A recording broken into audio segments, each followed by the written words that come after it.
Say it with me. What is up, ladies and gentlemen? My name is Shotahue99, and it is Tuesday, November 18th.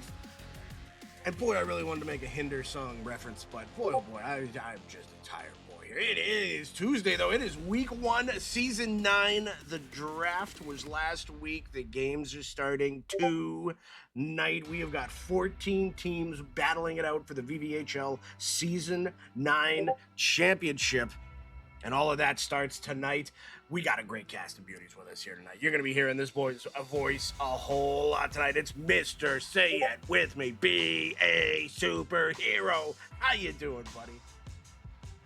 I'm doing great. First of all, I just want to say it's really good to hear your voice say those words. It sounds so sweet. I'm excited for tonight. It'll feel a little weird, a little strange, because I know we're not going to have Shauna and Backblast with me, but at the same time, I'm excited because 14 teams, 8 weeks ahead of us. The draft was a pleasure to be a part of, and these teams did a wonderful job. So putting everything together, putting it all on the ice, I'm excited to see what these teams are going to do, and it's going to be a great season. I can feel it already. To come from the lips of an angel, man, hearing those words makes me weep. So, Mr. Backblast, Dan with us here tonight. Dan, how you doing, buddy? Season 9. Doing good. Very excited. Also in a warmie right now, so it's going, pretty good. It's going all right. It's going all over the place. Everything's gone topsy-turvy, left, right. It is prior to 8 p.m. Central Standard Time, and I already see my good buddy teammates for 1478 in net warming up there. How does he get on this early? That's dedication to Season 9. Gentlemen, what a season 8 was. We actually had a proper off season this time around. We got a lot of things done. Full kudos to all you other admins at BA. You stepping up huge on the media side of things. Man, there's just so much thanks to go around. Caustic and Aquino coming in as new admins, absolutely killing it. Scouting went great. Obviously, we have a few ideas to not let the poor rookies have to play against the season owners for next season, but that's just how things went this time around. Gentlemen, before we get into the games tonight, we got some power rankings to talk about. And let's just Dan, do you want to say something before we get into those? No, we do. It's the post-draft rankings. It's not week 1. This is post-draft.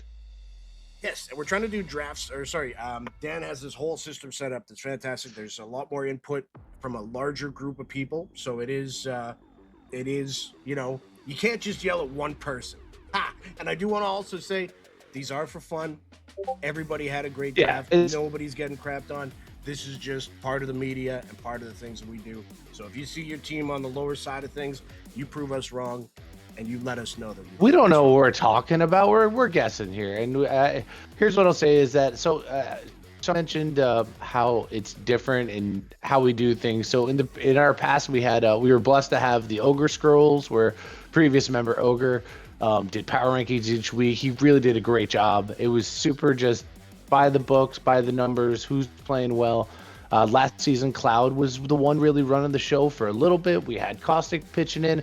And then this season, instead of it being one voice or one person doing it, I really wanted to get more people involved. We're getting richer, and the community's been around a lot longer. This is our 9th season, which is just amazing, which means we have a lot of long-standing members, a lot of long-standing media members, which we're super blessed with.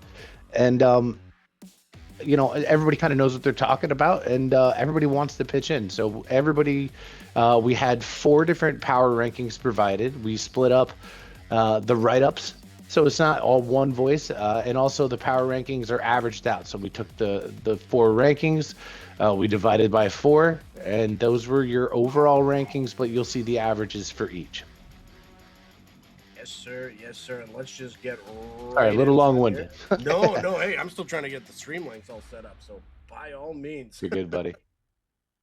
Let's hop into and VA it here. Was tremendously stepping up this season, for sure, man. Absolutely. Starting out with the Torchman making a big move right after the draft. I talked to Jesse about this a little bit yesterday, and man, he was sounded so excited, so pumped up for some of the guys that he brought in.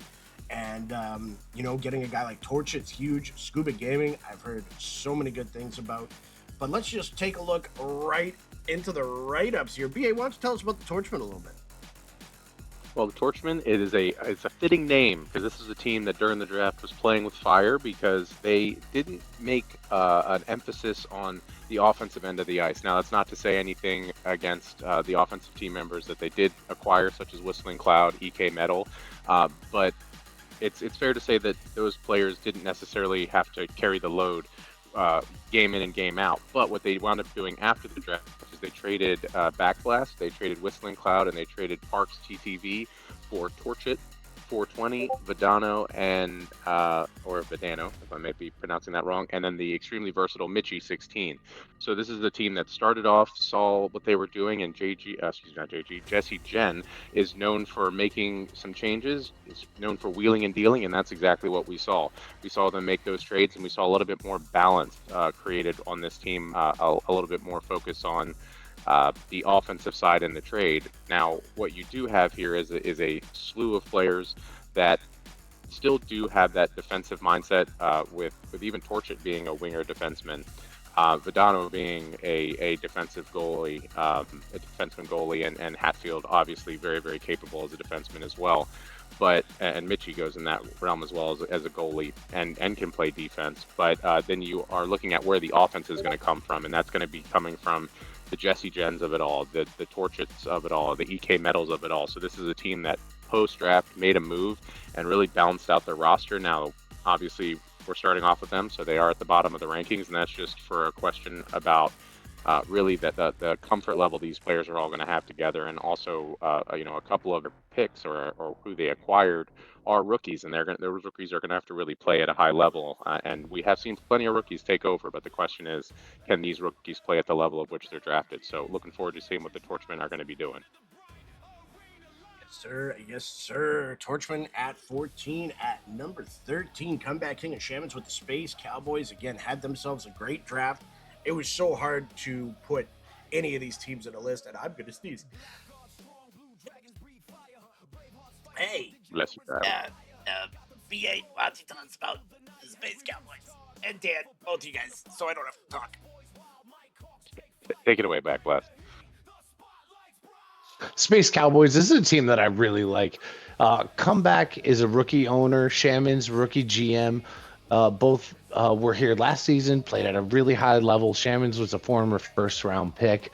For their draft, I think grabbing themselves guys like Jaybird, who's, I mean, the hit king of the VVHL.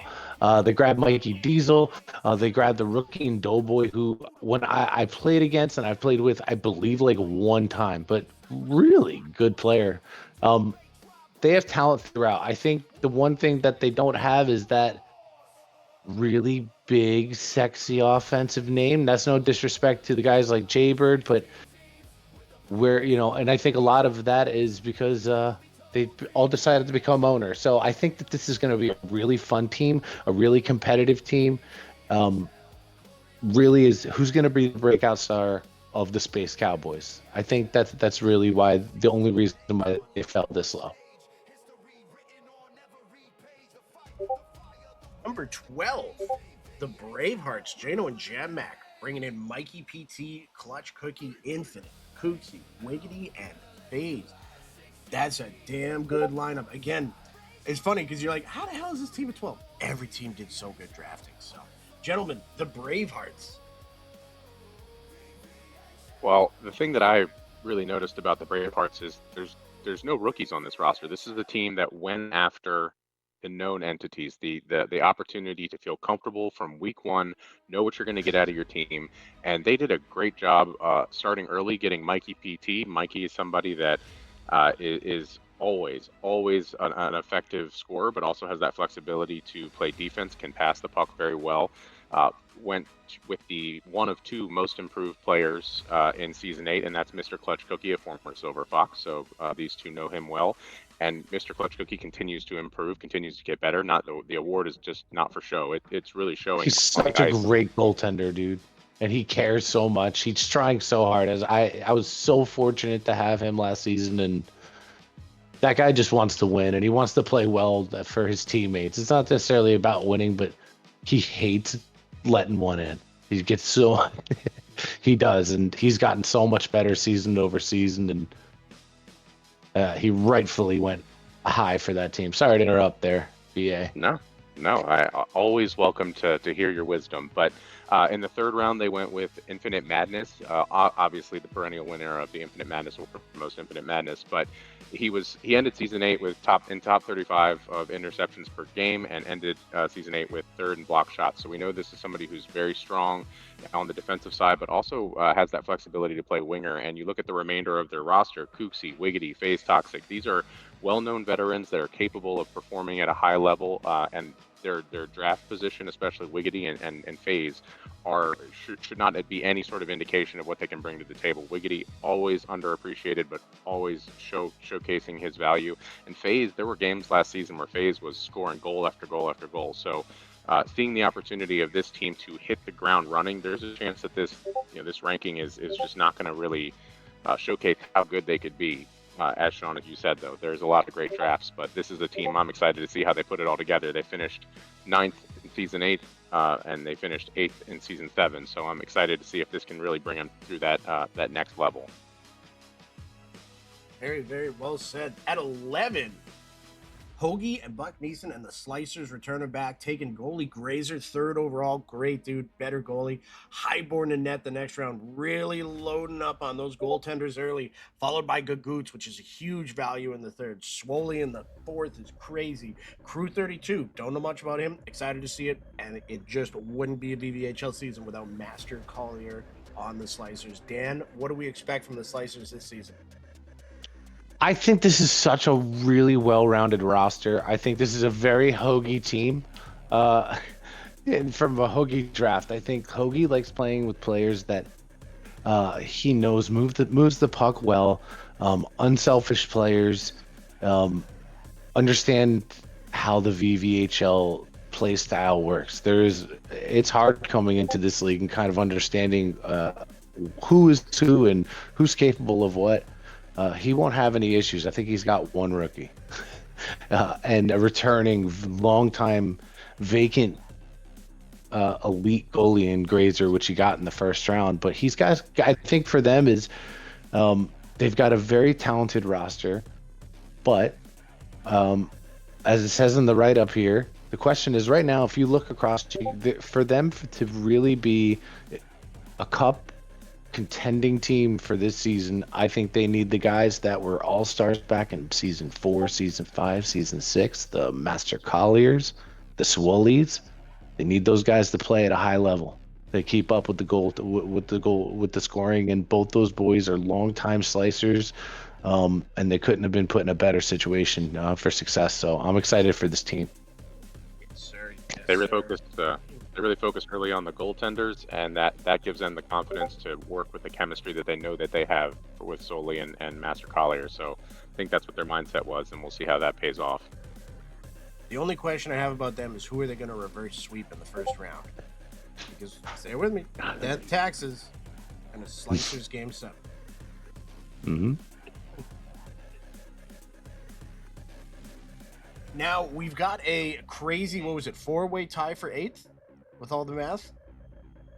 First Yeah, of or those, three-way. a 3-way tie for 8th. First of those being the Port City Flames. Rifle Drum and Nate Farms coming together, getting Snickers in the first round. That was huge. Slick, nothing but great things to say about him. Tropical, that one hurt, because Tropical was one guy on our list where we were like, man, we don't want to take another winger, but if Tropical's there, we might have to do it. Onion Pie, which led to infinite memes. Battle Roaring and Joker in the last round. Great draft by them there. BA, what about these Port City Flames? Well, it's my understanding that Rifle's going to be taking the spot between the pipes. So it's going to be interesting because if you're taking Rifle in that and putting him in that situation, Nate Farms is going to be somebody else who can stay right in front of Rifle and really you feel a lot more comfortable with what you're looking at defensively. So it's going to take a lot to on the offensive end to really pump up what this team is going to be, and the way to do it is exactly what they did, going after Ida Snickers, the best defensive forward last season. So somebody who's also going to lend to that defensive mindset, but also have the ability to put the puck in the net. You have Slick, who's a strong defender, but again, also very capable on the offensive end. I've heard a lot about Tropical NHL.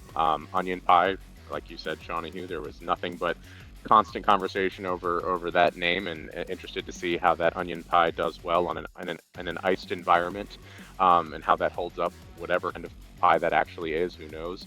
Battle Roarn is a reliable goalie, and it is somebody that added to this team should feel pretty comfortable with what he can do. And Joker 420, somebody that's shown in prior seasons that they are able to go in and score goals when needed. So this is a team that does have some reliance in the middle rounds on more rookie players, but and that could be the make or break for this team. But honestly, what they've built for their what seems to be their core lineup with Edith Knickers, Slick, Nate Farms, and Rifle Drum, it should be very, very great first line, and it's really going to depend on those rookies for that second line to see what they can bring.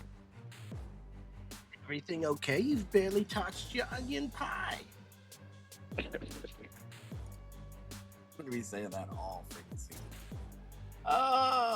Part of the three-way tie coming in at 8, the Degenerates. And boy, oh boy, oh boy, I know their eyes lit up at the end of round 1. Marky Mark and Luigi coming back for another season. And I got to say, they knocked this draft out of the park again, getting decks and picks back to back. Absolutely nuts. Bulky Microbe in net, followed by Burner, Mad Dog. Man, it made me so mad when they took Burner because he was on our list. Johnny Longtwig and one Sad Boy 2. Great pickups in the final rounds. Dan, the Degenerates, back again.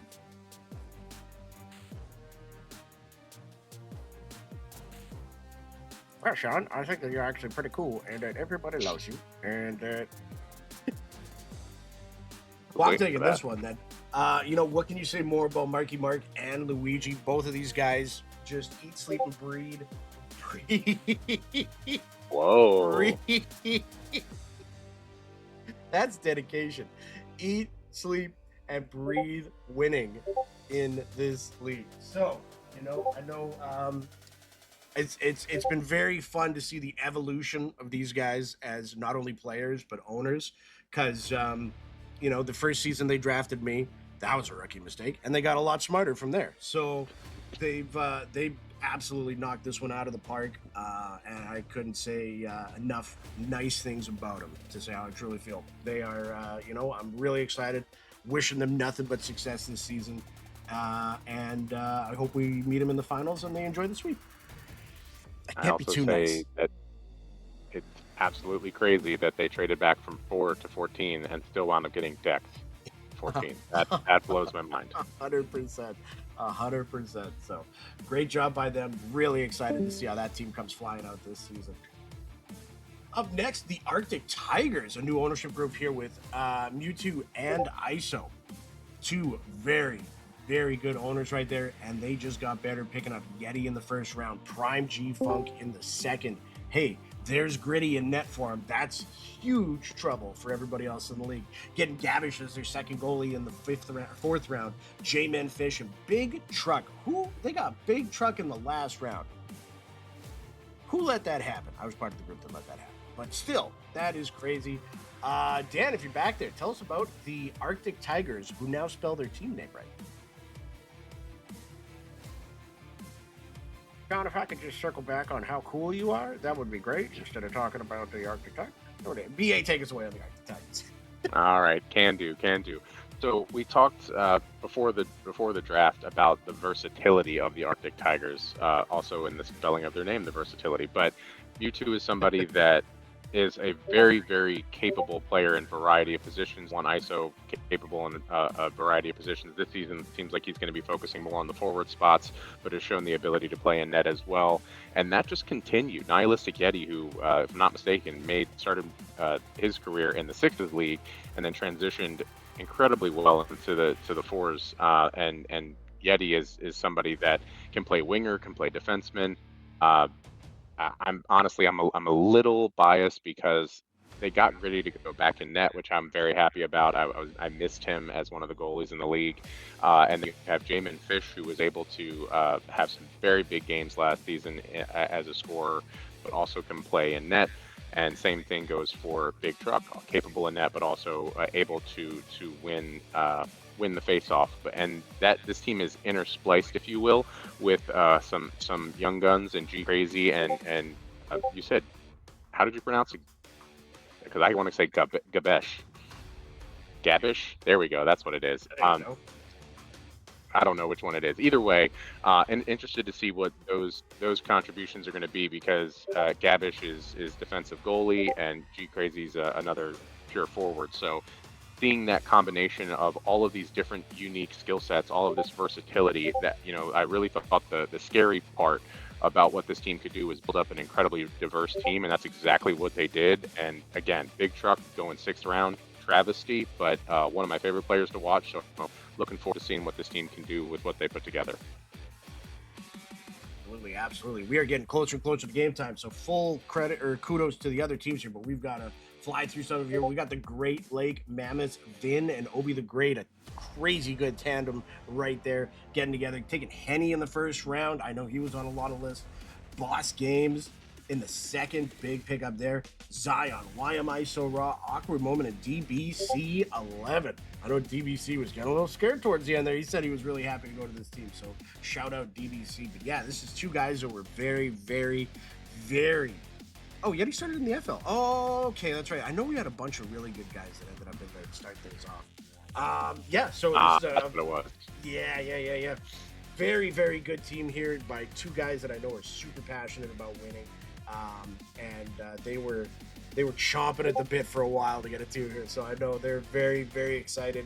Had themselves a great draft, and it's going to be very, very cool to see what this team does this season.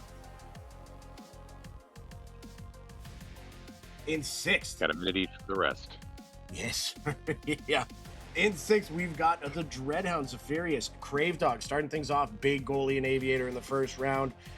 And, a lot of people say goalie in the first round. Aviator's the kind of goalie you take in the first round.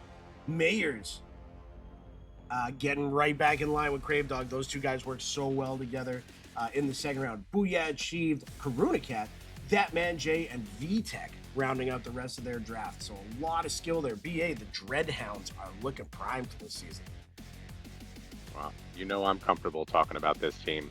A Crave Dog, obviously somebody that I can consistently look for on the ice. Zephyrius and Crave Dog, both, if I'm not mistaken, finished top 15 in points last season. The only question about them as the starting duo is there was a lot of giveaways last year for them. It's not something that we typically focus on, but when you're looking at this much offensive firepower, you got to see where the flaw is going to be, and that would be the one flaw. But this is a team that's also very capable of getting the puck back on the offensive end. So that comfort level of who they have with Mayers, Booyah Achieved, getting a defenseman like that man Jay in 5th round, it's a great draft. Absolutely. Coming in at 5, the Prairie Pirates, Zayner and Mobsky. Everybody saw that ownership duo and just went, ho, boy. And they start things off with one of the best defensemen in the draft in Day. He's going in the first round, getting back-to-back goalies in Coronado and Ajax. That's a huge pickup for them. Biggie Otis, somehow in the 4th, is crazy because we played a little scrim against these guys. And man, Biggie Otis, 26 is a different thing. G-Wits, too. Him and Coffee Time. We played that whole second line, and it was just a huge pain in the ass the whole game. So kudos to them. That's going to be a really, really tough team to play against, especially when you get Xander and Mob out there. And, it's, I think you think about teams that are going to be there near the top at the end of the season. Prairie Pirates setting things off right there. Up next, why don't we take maybe 10-15 minutes, push back the start of the games, and just talk about this team. Nah, I'm just kidding. BA, since I don't want to talk about my own team, tell us about those generals. Well, you can't really argue with what they did. I think everybody forgot that Carney was available since he hadn't been in a draft since season 3, and you guys were able to steal him at 9th overall, and that puts you in a position where that takes care of both your forward spots. You have T Mazer that's going to be a net, so who's going to be your defenseman? Keeping it in the family when it comes to the media team, going for wax poetic. Might throw a little bit of a hitch in our giddy up for media, but I'll tell you what, it's going to be a lot of fun to watch. And when you're able to finish off your draft with some of the more well-known veterans at each round, outside of Dubs Eater, but Octodaddy, somebody who's performed very well on a variety of different teams, a lot of Blue Dragon experience there with Carney, Phil Kidd and Brew, again, both veterans that are able to perform in a big way. Phil Kidd was on the Snipers last season for their championship run, and Brew is somebody who also has some Blue Dragon experience. So not only are you getting a variety of great veterans, you're getting a variety of great veterans with chemistry. So putting that all together, I don't know how you did it, but it's a draft to be admired. It's gonna be fun for sure. And I apologize, Mopsy. We're gonna have these write-ups all put out on the stream or in the Discord for sure. And what? The champions are in third place. Caustic and Mowski, your season 8 champions, coming in. They brought it back. They running it back with Crazy Crowd, getting him in the first round. Big pickup there. Hawks in the second. Great goaltending pickup. Scub Daddy on the Snipers is going to be a problem. And I don't think people realize that. That's going to be tough to play against. Kingham, Mad Attack, and Squad rounding out the rest of their draft. Absolutely crazy good job there by them. I mean, what can you say about this team? Two of the top players in the league running that team. They're going to be they were going to be so tough to play before the draft, and then after that draft, they are absolutely stacked. So it is going to be very, very tough for all the other teams to try and take down these South Beach Snipers. I'm just going to run through these here because I got to get into my room here right away. But the Crease Police, no surprise seeing these guys up here. Keno and Dunk, two of the league's top goalies in ownership, and they just had free reign to take the skaters that they wanted, starting out with Biz. Huge pickup. I talk about a lot of players that are a problem in 26. That is Biz. He is going to be very, very tough for teams to shut down. And you know what? This is a team where you're going to have to score 4, 5, 6 goals if you want a chance to win. And they just got two of the guys there that are just not going to let you do that. So no surprise that these guys are up there. Stefano, Clam, Slur, Crazy, and Disaster rounding out the rest of their draft. Absolutely great job by the Crease Police. And yeah, it's crazy how many of these teams are just going to be an absolute nightmare for teams to play against. And the tops, as voted on by everybody, the Season 7 champions, the VVHL Sewer Kings, B-Mac and Showstopper running it back again. The first overall pick, I think everybody saw Dex's name coming up on those lights. They said, no, we're taking JG. And you know what? A defensive core of Showstopper and JG, and also adding Backblast Dan, is setting these guys up for success. Shife there in the second round is crazy. Whistle and Cloud, a big pickup for him. McJuicin and Parks TTV as well going there. You know, they had a great draft, and they rounded it out with a great trade too. So kudos to the Sewer Kings, the post-draft power rankings leader heading in to Season 9. But you know what? All of that changes tonight because we're right into games, and it's no more speculation. It's right into the action. So, gentlemen, I hate to take a quick leave here. I believe we've got the streams up, except for mine. So, I'm going to mute my mic. I'm going to hop in, and what do we got here? We got Jesse Jen joining. Jesse, how you doing, buddy? Not bad, not bad. Yourselves? Not too bad, not too bad. You ready for a full night of action? Getting amped up, buddy. Getting amped up. Oh, yeah. Oh, yeah. All right. Well, you and BA have a great show. Message me if anything comes up. But we are going to get right in to some of these games here. Just let me make sure I get everything all set up properly. And yes, a trip of YouTube. That one had to squeak out eventually. Okay, they're calling me by my SHAW. No, Tony, no. Come on now. Come on now. All right. I think. Oh my goodness, we have a puck drop, and Arctic Tigers are already on the board. Oh my goodness. The season's underway. Who do we have? We don't got the Arctic Tigers. Or am I watching the wrong stream? Hold on. Is this the third one? 1 second.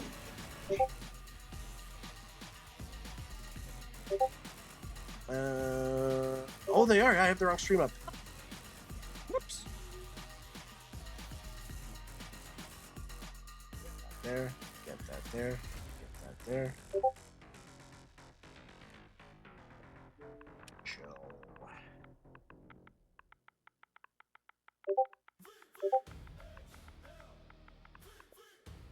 So snipers are on them.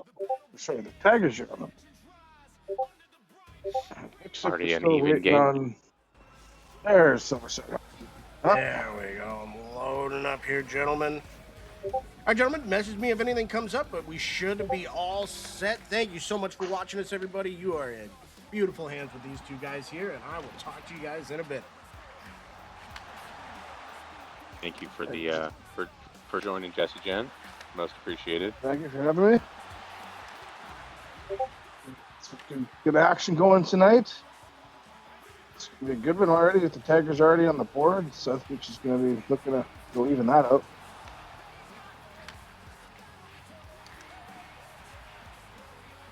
So Mosky doing Mosky things. So Jesse, what are we as we are now transitioned into NHL 26? Oh, another goal there by the Arctic Tigers. Prime G Funk Jeez. already proven his worth. What are the things that we should be looking for that are going to be a little bit different than 25? Oh, I would definitely say the skating is a lot different. 25, the whole LT tricks that everybody was doing were damn near impossible to do unless you knew how to do it. Now it's so easy now, so I think it's going to be abused a lot more. I think the shooting mechanism is a bit better. I like the attribute system better than it was last season with having to actually use your points properly. Hitting is just gross. So the G-Wits of the league are going to be having a good time, is what I'm hearing. Oh yeah, I'm loving it. Like, I'm a big hitter too, so I'm loving it. I love laying the body out, and I'm loving it. I'm averaging 9.2 hits a game. Nice. All right, so we got the Bravehearts, and who's that? Oh, Prairie Pirates. They started off. Oh, looks like the Snow Snipers just got a little caught up in the score there. Coming in hard here. So just to put it into perspective, you mentioned 9 hits a game. That would have put you at 10th overall, somewhere between 9th and 10th overall in Season 8. So that gives you some sort of a barometer. Damn, yeah. I can't remember what I finished with last season in hits per game. I was a little more conservative than normal. We can figure that out. You were 15th with just under 7.5 a game. Yeah, so already in 26, I'm averaging 2 goals. The Arctic Tigers just scored again. Already in 26, I'm averaging. And so did the Bravehearts. Yeah, Bravehearts got one up. Scores a 3-1 Tigers and 1-0 Bravehearts and 0-0 on the other game going. And we're just looking at the Generals and the Dreadhounds loading in 16 seconds. Is there a goal there? There's a goal by the Slicers. Mr. Swoley Mammoth, an ex-Money Shot, numerous seasons. What a guy. Great guy. And a hell of a hockey player. I think this is going to be a high-scoring night. Oh, yeah. A combination. Go ahead. We got like first period going on, and there's already like 6 goals across the board. Oh, yeah. Well, I think a combination of new game, teams, no matter now how much chemistry you have with one another, it's still the first time you're really playing a season game. So I think that also plays a role where teams are getting used to each other as well.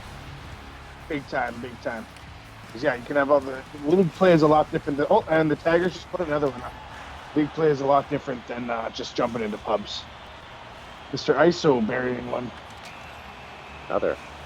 These Arctic Tigers are already showing a lot against the Season 8 champs. Reigning champs, yeah. I saw that pairing of Mewtwo and ISO, and I was just like, oh boy. Almost as much as I was oh boy about the whole crease police. yeah, that's those are just from the ownership group is already, oh no, what that's not fair. Who let that happen?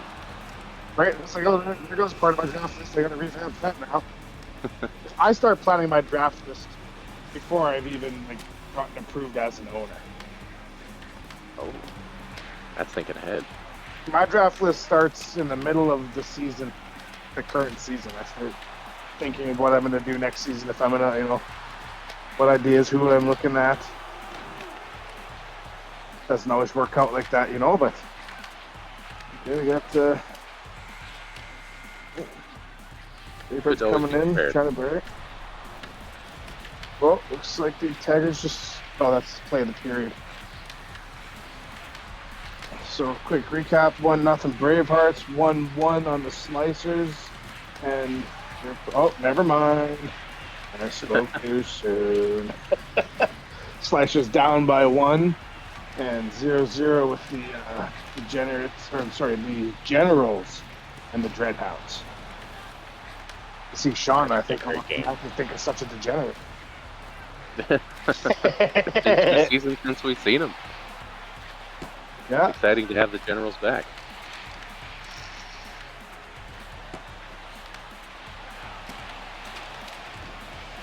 Carney carrying it up ice. Carney gonna go do Carney things.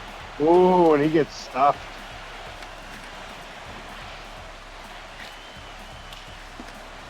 I'm assuming Vinny's in net right now for the Dreadhounds. Wait, no, that's not Vin. Never mind. Sorry, wrong team. Vin's the Mammoths. All right, ready for puck drop period 2 for the Taggers and the Snipers. 4-1 for the Taggers. Going into period 2, it's 1-0 Bravehearts over the Pirates.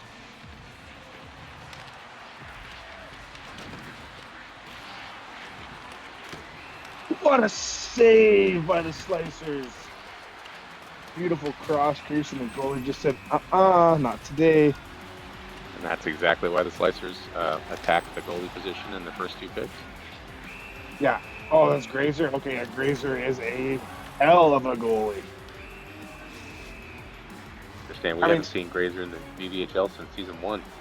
Oh, really? I didn't even know he's a return. I just thought he was a rookie. Yeah, that's the news that was passed along during draft day. But I'm just the messenger at this point. And a goal for Kraut. Trying to work back to the Kraut. The Snipers. What do we have? 4-2 now. Oh, and as we're speaking, the Bravehearts Jam Mac just put one up.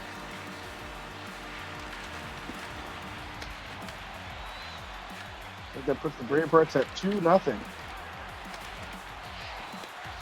Oh, and Grazer just put it on himself. Oh, no. That's unfortunate.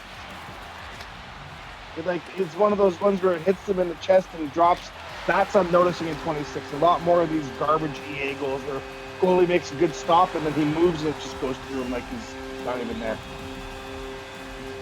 Looks like Carney's putting himself in the good graces of Shawnee already with a goal. Oh, there we go. There we go. Carney starting it up. That is a terrifying group that they have set up for themselves, but they're not facing off of any slouches with Crave on the other end. No, sir. I think we got a penalty shot coming up here for Day.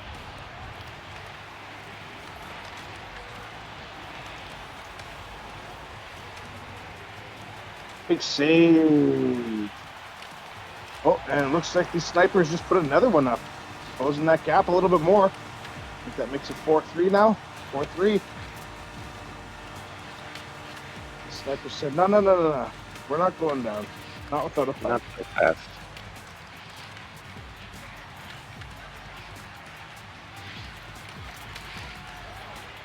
Space Cowboys leading 3-1 to the Slicers going into the first intermission. Sorry if I cut you off there. Oh, no, we're on the same page. Looks like Infinite Madness got in on the fun for the Bravehearts. I was just going to say, it looks like Mr. Meatloaf. That's madness. 5-3, Taggers. Taggers just putting up all that other stuff that's happening. No goal.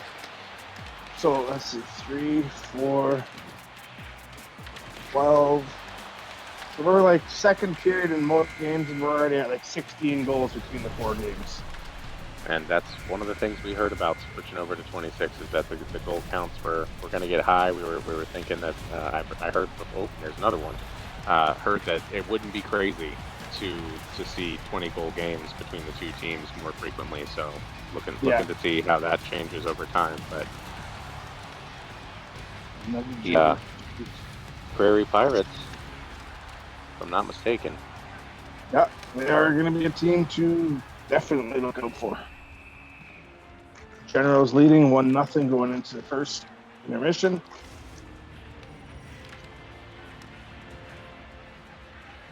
Let's see what we got going on here. Tigers coming, nice little breakout. Very in. Right to everybody. Shots blocked. All right, we got 2-on-1. Oh, can't get it across though. Oh! What a finish. Who's this? There to clean up that mess. Mr. Swollen Mammoth. Right place, right time, guy. And that's the benefit of having the chemistry that these players do have together with the prior seasons that they've played. And just it's really impressive how quickly the Slicers can pick things up from season to season just because that's what they focus on in their drafts. Yes, 100%. Like, that would be... Hoagie runs a tight ship. He runs if you notice, he's usually one of the guys that's not making trades throughout the season. He's not trading draft picks away and stuff. He just takes it and he just rolls with it. And as we're Absolutely. talking, Buck Neeson goes and buries one. Yeah, the man's name is very, very well put on the ice. How he do that is a question he will leave everybody asking time and time again this season, and already that game is tied up at 3 overall. Snipers looking at the ties come back, but nope. Shut down. Still early, but with all of the scoring that we've seen, was expecting the Dreadhounds, the Canines of Concern, to have a little bit more goals. Same thing for the Generals with the team they put together. So looking forward to see if that changes in these coming periods or if it sticks as a defensive battle. Yeah, as I say, that game, it's quite a defensive battle. As we're talking, Mofsky just buried them. I get another one here. Oh, and so did, I didn't know who that was, Jordan NHL. Oh, and Crave Dog just put one away too? Yep. Talk about him long enough, he will score. 4 goals. ISO just put one up. 4 goals in like 5 seconds. One in every game. That's what we like to see. Oh my goodness gracious. Only in the VVHL live stream, baby. Good stick lift. Break that play up. Arnie screaming up the ice. And blocked. 1-on-1. Arnie's back in time.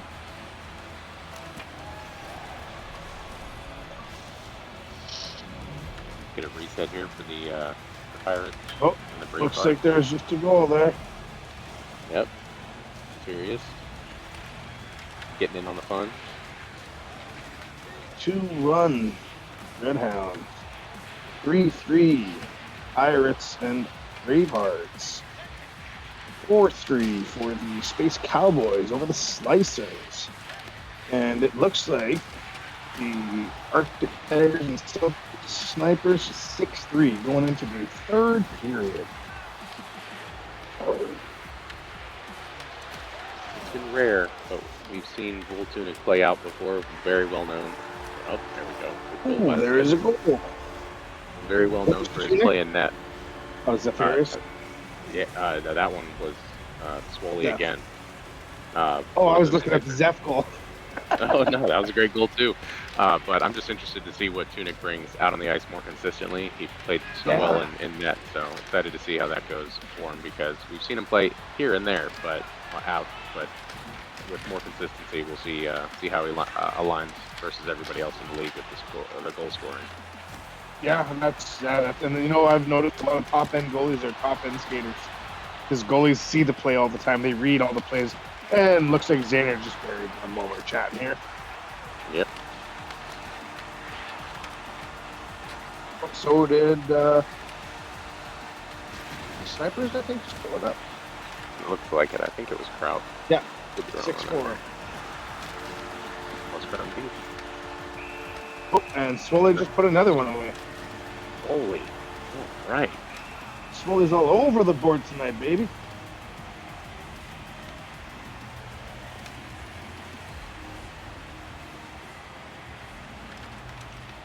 So 5-4 slices in the Space Cowboys.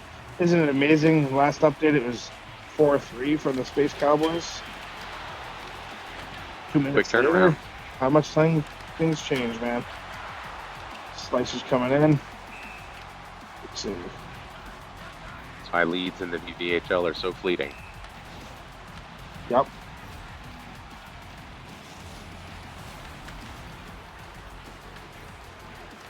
And in the second Carney's period, getting- it's up 5-3 on the Bravehearts. A few Bravehearts. No, Pirates 5. Bravehearts 3. Hold on. Yep, Pirates 5, Bravehearts 3. 6-4 Tigers. And a goal for and- Carney. And a goal for Mr. Clark. Closing that gap a little bit. What is it? 3-2 now, I think.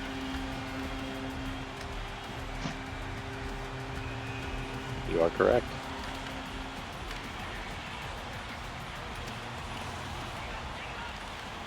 There's a couple players right on the big market hit. out in a big way. That's ISO and Swoley. Those are the two ones that have taken a lot of the offensive focus for their respective teams. 100%, yeah. And Swoley's that kind of guy. That's what he does. He just does Swoley things, man. Oh, and it looks like the Greyhounds just put one up. They can score 4-2 over the Generals.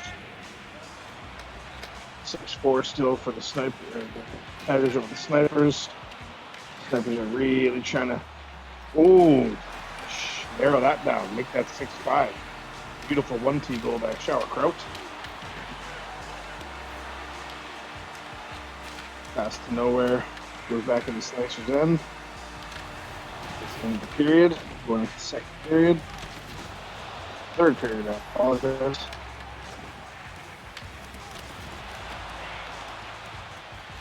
Whoa, great tendy work there for the Snipers. Shot after shot after shot, getting stuffed. 6-3 Pirates over the Bravehearts going into the third period. We got a little better than 9 minutes left in the third of the Snipers game. They're down by 1. These reigning champs are gonna want to put some dubs. They're down by 2 as I'm talking. ISO just goes and puts another one away. 4-2 for the Dreadhounds over the Generals going into the third period. And apparently Zayna just scored 2. Oh yeah, and man, that does his SpongeBob SquarePants dance every time, flopping on the deck like a fish. But I will say the game for the Tigers. There's got to be two sides to that conversation of, okay, we're facing the reigning champs. That's got to put that bad feeling in the pit of your stomach. But it's also an opportunity to really showcase what you got early on. And so far, they've been up to the challenge. 100%. They are playing amazing. Nothing away from the Snipers. The Snipers are playing amazing hockey too. It is a high-scoring, high-powered game. Still plenty of time left too. 6 minutes. Oh, I've seen things change in 10 seconds in this game. Yeah, for sure. A couple quick tie-ups off to the dot, and a couple quick goals can happen. Pirates are coming in, trying to increase the lead here. Oh, but they get stuffed. Oh, and looks like the ISO again. No, Prime Funk. Who's also had a very strong first game. Was he a rookie? Correct me if I'm wrong. I believe so. Okay. I don't recognize the name very, and I mean, I don't know everybody, but I've been here long enough. I know pretty much everybody. I get it now. You know, as money shots, we like to make 3-4 trades a week. Yeah, you get busy work. I got You twice of that. I think you and I, did you join season 4? Oh, good goal there. G-Funk again, prime G-Funk. 3 or 4, yeah. Okay, gotcha. Because I know I started 4. Crazy to be in season 6. Time has flown, but for me, season 6 for me. But it's been a fun time. Yeah, it has been a blow. Because I came over from the league I owned. We merged briefly, and because I was done with league. And then I saw this league, and I was like, hey, I'm not done anymore. Hey, and look at that, another goal by the Slicer. The Goops. Also a former money shot. Oh, also Kearney, another goal. Oh, Jesus. And somebody just scored on the Tigers. And there's our forfecta again with 8-8. There's another forfecta, Day. Jesus. Second time already in the first game. I like this. This is going to be a fun season. 32, 33. Foley again? Somebody. There's 43 goals so far in the first games. Just put that good on you, sir. That's insane. And I don't think we're done yet. Oh, no. Running, man. I don't think they're done scoring yet. General's down by 1. Oh, General's tying it up. Speaking of, he said they're not Kearney, done. That's number 4 for Kearney. No, they ain't done. They just get started. Jesus, 10-5 for the Tigers over the Snipers. First game.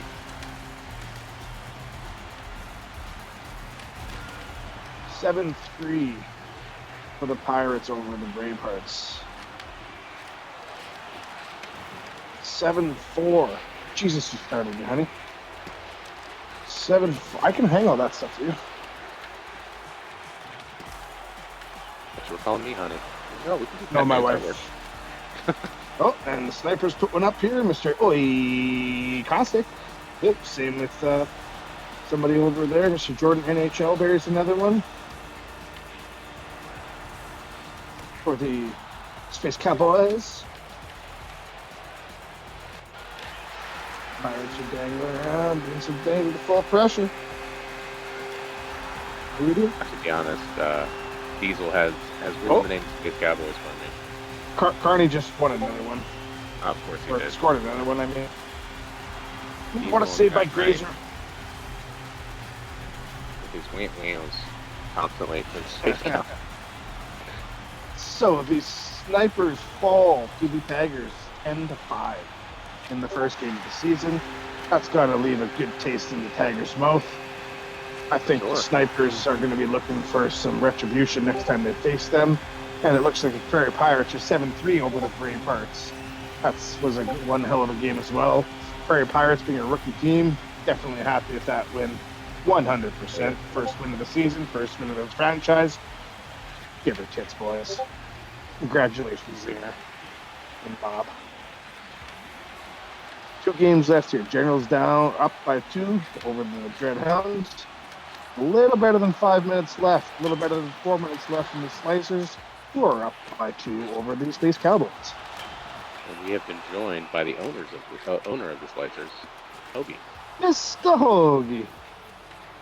Gentlemen, good evening. How you doing, buddy? How you doing? All right. Just watching your Slicers do their thing. Totally having a night already. Got a penalty shot from the Cowboys. Grazer just got beat, making the score 6-7 for the Space Cowboys. Arrow's just trying to play defensive here, hold on to this lead. Oh, but no, never mind. Let's go 2-on-1. See if Kearney can get 6. Sorry, 7. I don't even know. 100. Close enough. Going into the final minute here with the Generals up on the Dreadhounds.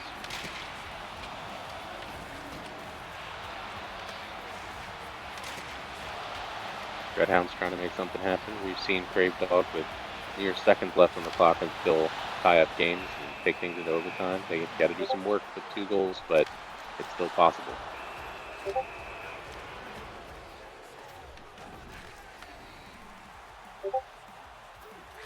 Slicer's trying to create some separation, pass back. burn some clock. Let's see if Tuna can get to it first. He does. Space Cowboys have possession. Just over a minute left, and they tie this game up.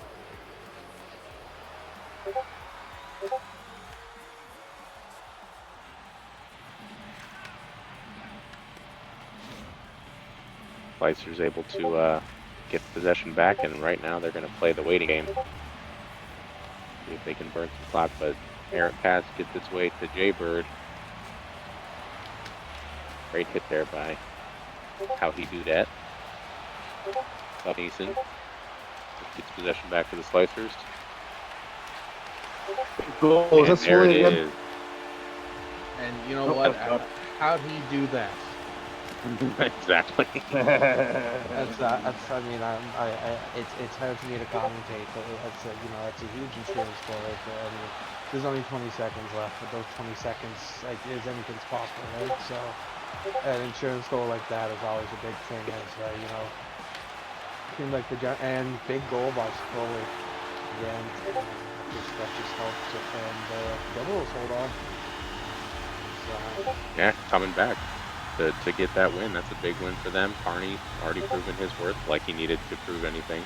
But that's 6 goals for Swoley in this game. That's one heck of a starter for the season for him, and proving that 4th round value more and more by the play. I will tell you firsthand that after I drafted Swoley, I messaged him, as an owner would, and just say, congratulations, happy to have you back, and sent him an invite, and he was ecstatic that he was back at the Pizza Shop. I mean, 2 seasons ago, that man, I picked the man in the 4th and the 5th round, and he had his best season ever in the league. So you know what, to get him back, and to get him to play with Buck, it's a great feeling to know that he's back in a Slicer uniform. Well, that's the highest score in first games. There must have been at least, what did I say, about 43 goals, and then another probably 5 or 6 scored.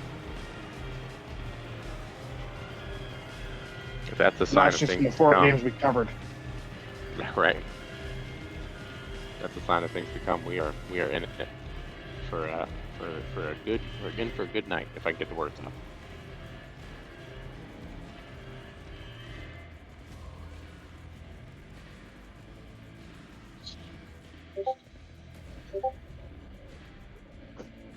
We got South Beach and Crease Police starting us off in the second round of the games. It's always that's going to be a very, very sweaty matchup. Both teams have the top. I think they have the top lines out. I mean, South Beach, you've got that line that did enough damage for them in the championship last year, and Caustic and Kraut and Melski and Hawks and Net is a big help, and on the other side, I mean, you've got the newly formed Crease Police with Stefano and Biz and Duncan Net. I didn't see who they had in defense, but I mean that game is going to be something else to watch. All right, so it looks like Looks like Snipers and Crease Police are both a draw. Looks like Crease Police have Master of Disaster, and On for, defense? I believe so. And then it's also notable that the goalie for the Crease Police is part of the championship team, was a co-playoff MVP with Caustic in Easy Dunk. So this is going to be a nice little see who's on top after season 8. But we know that the Snipers are coming off of that loss, so they're going to be looking to balance out that win-loss column here as quickly as possible.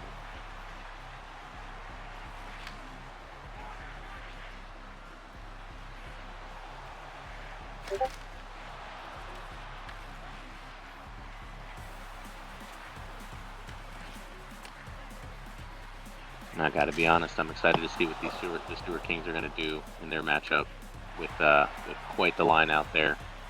JG at wing. That's, I mean, you put a Norris winner on wing. Ooh.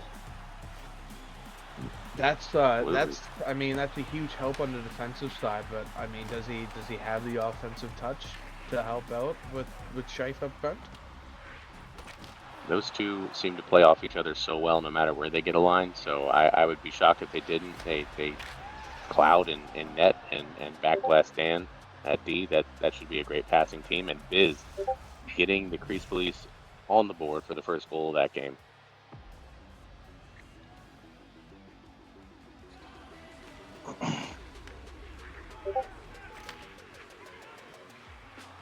Hoagie, you'd probably be best to confirm.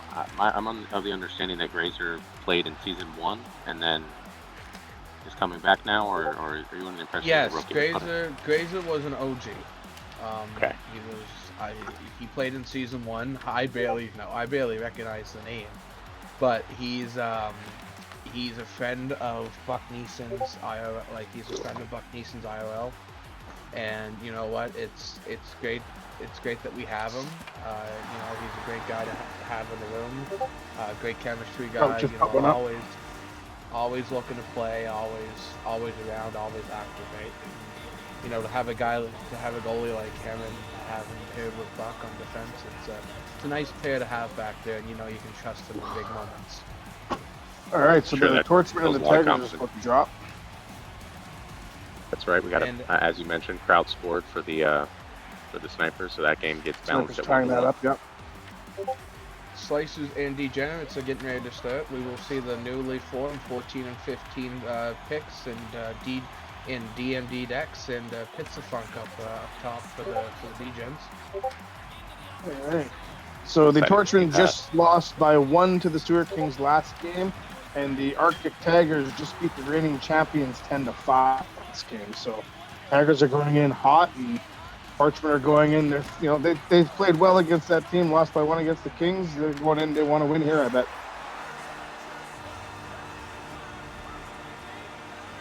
Really like ISO starts off the scoring for the Arctic Tigers once again.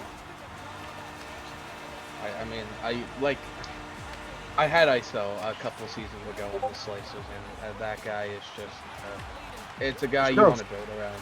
It's a guy you want to build around. He's an all-around player. Like, he's got everything that you want in a player. Good defensive player, but and you know what?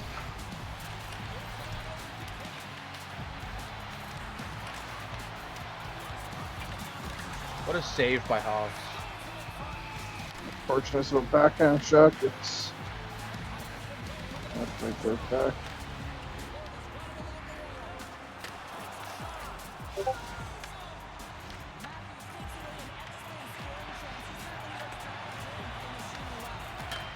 And DMD decks get to Degenerates on the board. Crazy Kraut in on the breakaway. Huge save by Dunk rebound. Huge save by Dunk again. And Crazy Kraut on the 3rd rebound.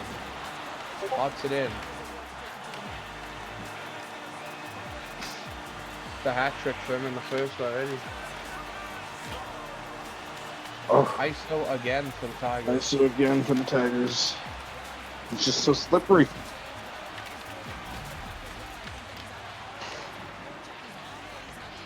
We're already seeing him in So 3-0. 2-0. Already playing so well off of each other. Snipers up 3-1 over the Crease Police. Tigers up 2-0 over the Torchman. Still waiting on the Stuart Kings second game to start, and it's 2-0 for the Degenerates over the Slicers. Oh, make that 3-0 for the Tigers. Oh, it's a money shot. Sorry, the fourth.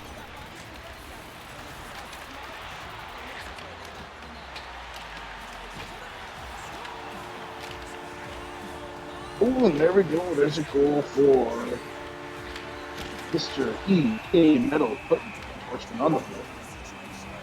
Starts with 1, right, boys? It starts with 1. Got to start somewhere.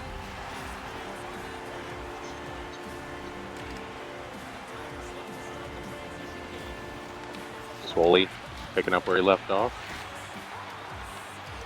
Another one up there.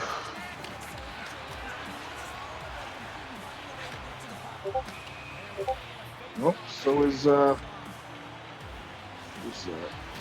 Stefano, I believe. Stefano. That's what I thought it said. Metro that is fault. It's 2-1 for the Degenerates over the Slicers. 3-1 for the Tigers over the Torchmen. 3-2 for the Snipers over the Crease Police. Spoke too soon. It's the Snipers. The Slicers just scored. Gagoose. Mr. Gagoose! I mean, Oh, Gagoose! is there a better name to be on the Slicers? I don't know. I don't know that there is. I think that ties up the Slicer game now, so that's good. I bet their owner's real happy that they're tied up now. I wish we could talk to them about it. Yeah, I know. I wish I could get a hold of that guy.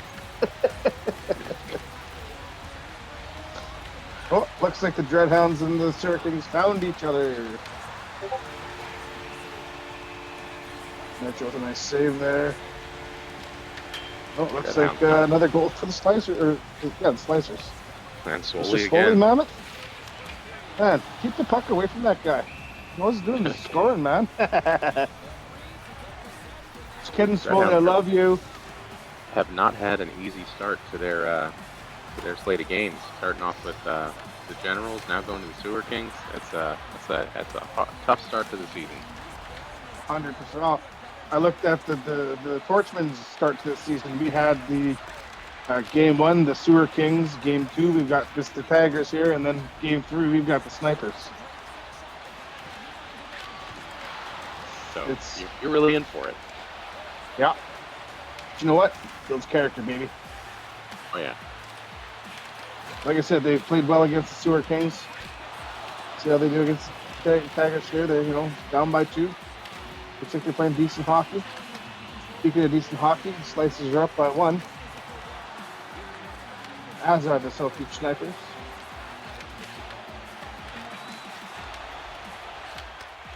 I mean, you said before the game that they were coming off of a game that they played. Your team was coming off of a game where they were playing the Sewer Kings, and they only lost by 1.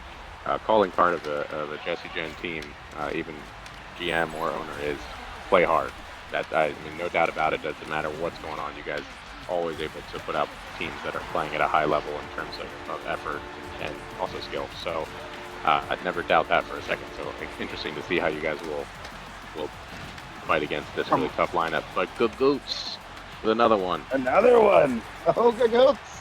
Gagoose and Swoley just lighting up the boards for the Slicers tonight. We can't forget about Buck, though. Buck's got a ton of points, too. Oh, and speaking of which, we got 2-on-1. And Richmond put another one up. Is that Mr. Torch at 420? Also, my former GM from 2 seasons ago. Great guy. Good scorer. To move the pucks and bury the puck. Happy to have that guy back. Picked him up in that big preseason trade. I mean, he's also on the team that bears his name, so I mean, it's only fitting. This is true. That's I didn't even. Don't let that go to his head, This is my team. I'm torching you, the Torchman. And the Tigers just put one back up, widening that gap by 2.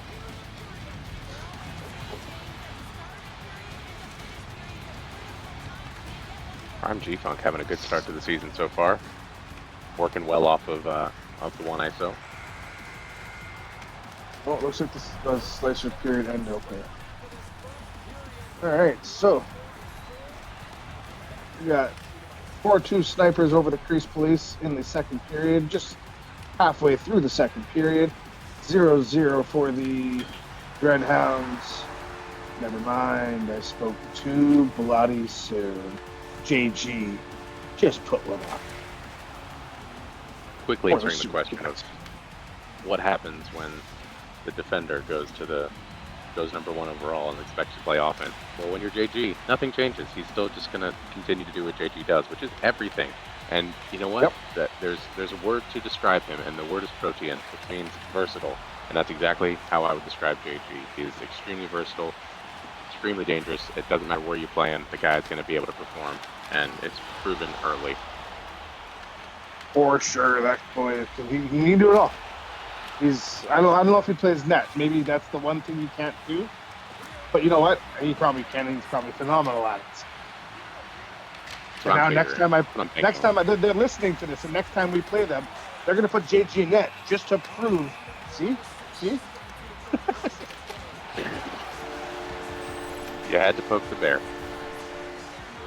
3 games at 4-2 right now. In one game at 1-0.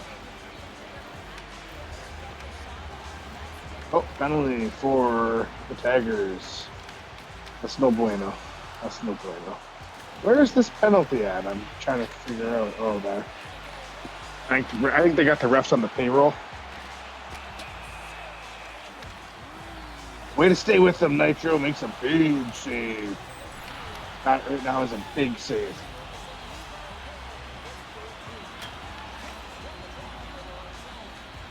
Ooh, and there's a goal. Didn't see who scored it. They weren't going to let me see. I just know it was the Crease Police. Oh, and a hat trick on the ice for Swolly? Or Gagoots. One of the two. Either way, Slicers are up 5-2. Over to the Degenerates. Breaks that up, finish down the center ice. One-on-one with Buck. He gets it around. Oh, and he buries it on Bruiser. When at the exact same time, we had a goal over on the Sewer Kings game with the Dreadhounds. VTech Thunder, another rookie.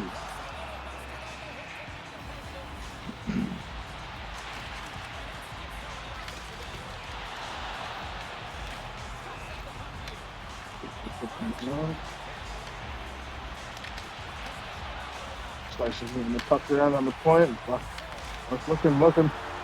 Nice fucking pass. Oh, sorry. Nice pass, nice goal. You guys are still here, right?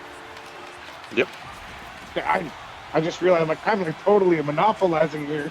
I haven't shut up.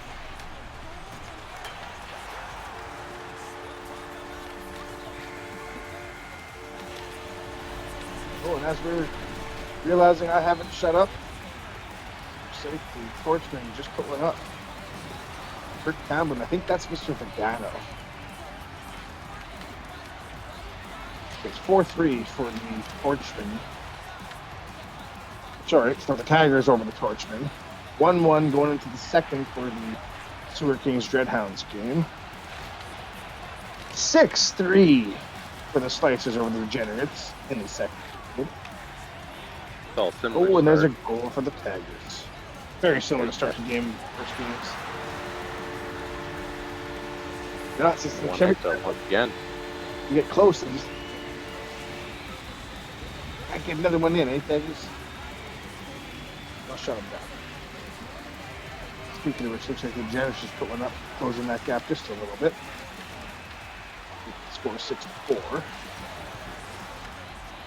4-3 for the Snipers over the Crease Police. Going into the third period, on paper, it's a pretty even game.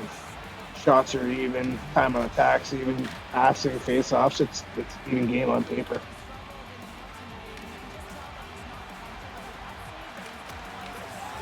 Starts to burn down the ice, gets broken up, and as I was talking, Mr. Prime G Funk 2000 burns it again.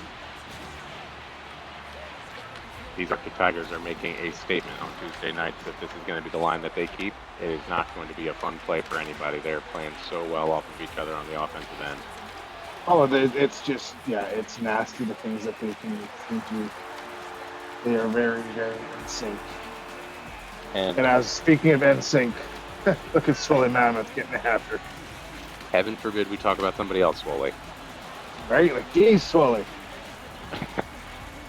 No, Swoley's also proving Hobie smarter by the goal. Yup. Alright, so we get these things coming in, taking a shot, big save. Come back from behind that big save. Slicers in the zone. In the puck. Looking. Takes a shot.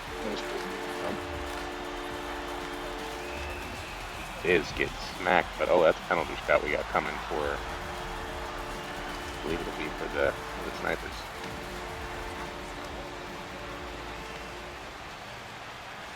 It'll be Fizz. Mayer's just buried one for the Dreadhounds. Is just buries one for the Carice Police. I think that ties that game up now, doesn't it? I believe so. 4-4. 2 minutes ago, it was 4-2. It's amazing how things change. 8-4 for the Slicers over the Degenerates. 7-3 for the Tigers over the Torchmen. 2-1 for the Dreadhounds over the Surge.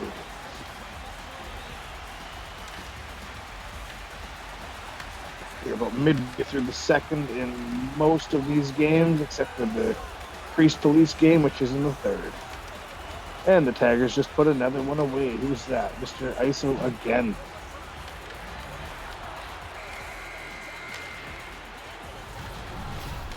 As an owner, you know, I've seen some of the, or sorry, GM, I've seen some of the names of the owners that were owners. I'm like, oh, I wanted him. Oh, I wanted him. Oh, I wanted him. Yeah, it's probably easy Tigers to just put say another one this. We may have had 16 teams last season, but this is probably the strongest group of owners we've seen, and we're in season 9 now, so that says something. I think so. And I will say, that's probably got to be history of in VVHL having, what is it, 4 or 5 of the top goalies in an ownership slot. VTech Really Thunder put stretches. one away, having a good rookie start. Absolutely, really stretches what this league is able to do for those talented net. We're seeing some players play in net that we haven't seen play there all that often. So, Yeah. looking forward to seeing how that shakes out throughout the season, because that will be a factor as we go on, and we're already seeing high-scoring games. And speaking of, there's another one. For guess who? Holy Mammoth. Swollen. Swolly, we like 30 seconds has been since we talked about you, bud. All right, we got Torch at 420 coming up for a penalty shot. Let's see if we can bury this. 11 goals already for Smoley in the 2 games that we've seen played.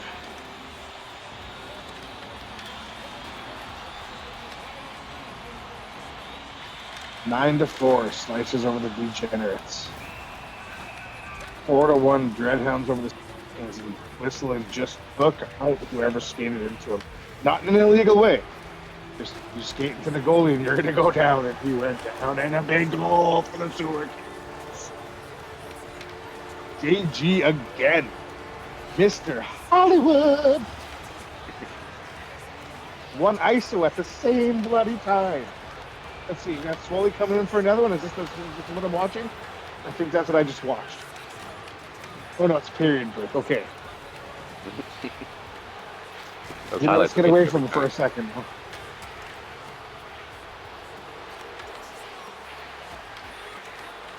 Oh, nice shot. Good hit on the headline there. Uh-oh, get back. Big save for nice run, 2-on-1. Sniper's looking to try and get one up on the Space Police. Okay, poke check there by back blast.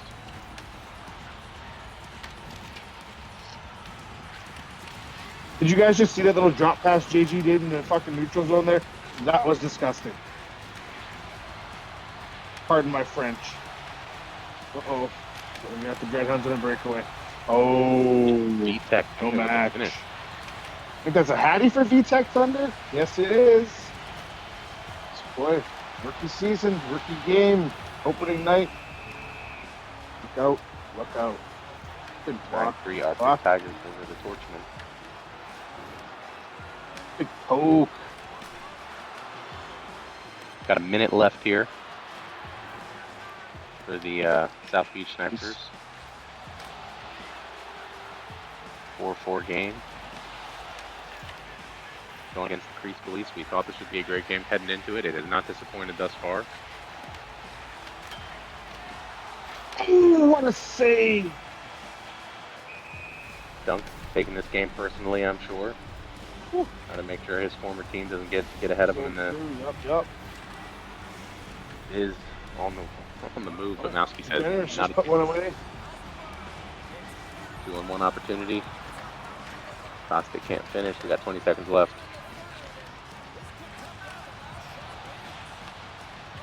Police trying to break out here. Look down in the, oh, little poke back into their zone. Just reset it, boys. All right. Okay. 4 seconds.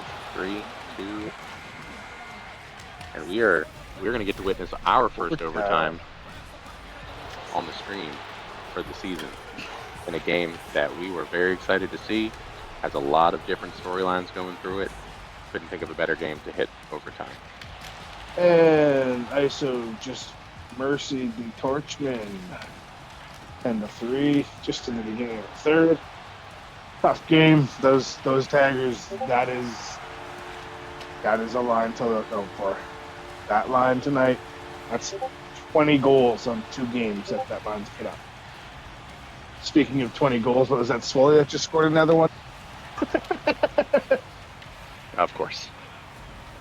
12 goals for Swoley this evening so far.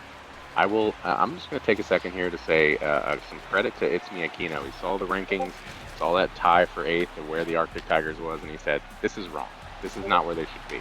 And the Tigers are proven Itsuki Aquino correct in a very large way. Oh, 100%. Oh, and Grazer just gets unrest. Good goal, good try, but goodness gracious, what a goal. Making it a 4-goal game. Slicers still have a nice, comfortable lead. I don't see them letting up at all. I see them adding another 3 or 4 if they can. All right, puck drop in OT for the Snipers and the Police. The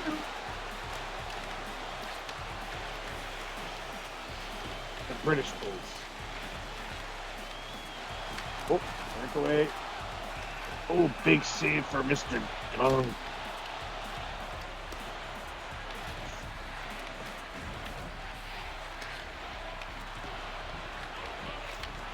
Giving credit here to the Dreadhounds, doing a great job here against an always competitive team and a roster that looks very, very dangerous.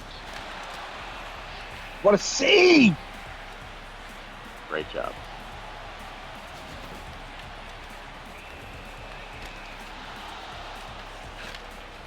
These degenerates are starting to chip away at that lead. I think the Slices are gonna hold it, but we gotta. Degenerates are hungry. Uh-oh, that wasn't a good idea. That wasn't a good idea at all. They just pass it right to him. They said, "Hey, Goops, you want another one? Here you go, bud. Now go."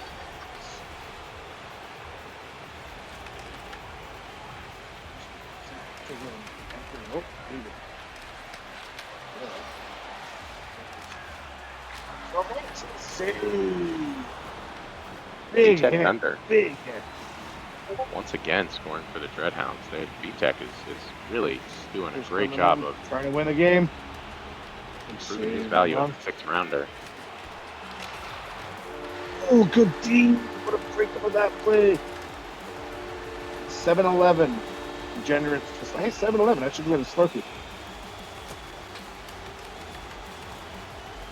4-4 game OT for the Snipers and the Crease Police. 7-2 for the Dreadhounds over the Sewer King. Great pass, Ooh. great finish for DMB Dex. Closing that gap a little bit. Closing that gap just a little bit. Snipers on the breakout. Oh, passes it right to the Police. Uh-oh. Coming in. Coming in. Oh, big save. Snipers are like, nope, we ain't losing this. Pretty sure that's my boy Hawks and then over there for the Snipers. Believe so. Oh, he tried to Conway it. Tried to give the goalie a cold by fanning him.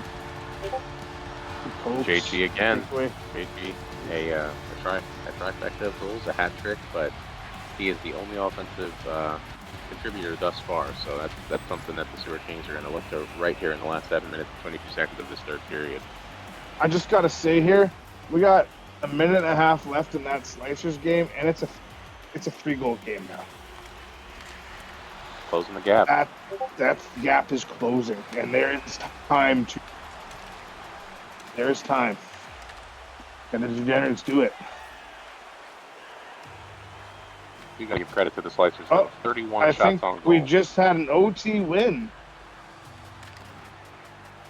for the Crease Police over the Snipers. The reigning champs going down 0-2 to start their I was gonna season. say, is that 0-2 on the night for the reigning champs? Oh, Gagoots says, I want that lead back, boys. 4 minutes left, and the Sewer Kings, they take their pause. Got about 34 seconds left in the Slicers game. At this point, play smart conservative hockey, you got the game. Good save by Grazer. Toss it out there. Get up. Slide down to the buck. Bring it in. Just keeping it slow. Please chasing. No need to chase. We're winning already, boys. Empty shot. Save. Big head at the line. Buck Mason coming up. Game. That Slicers is are the going end to of take the it. game. All right. We got 3 minutes left in that Sewer Kings game. Sewer Kings down by 3 with 2.5 minutes roughly left to go. What's time? It's time. Big hit. Recovery. And,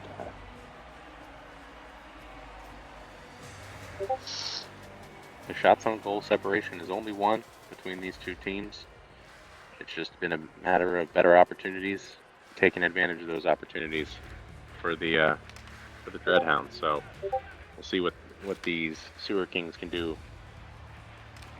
in the last minute of this game. So a game I'm excited for in the third game of the night. Hold on. Oh, okay. Is I'm excited to see. I mean, I'm not going to see it because I'm going to pick my daughter up. But I'm excited to see the results. The Torchmen and the Snipers. Big goal for the Sewer Kings. Freddie. Both teams losing both their first games. I think they're both going to be hungry. That was a beautiful goal for the Sewer. 2 goals, 36 seconds. Can they do it? They get at the line. Freddie coming up. Oh. Freddie's like, oh.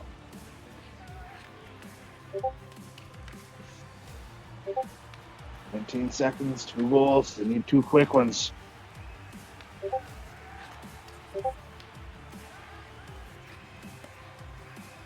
Mm.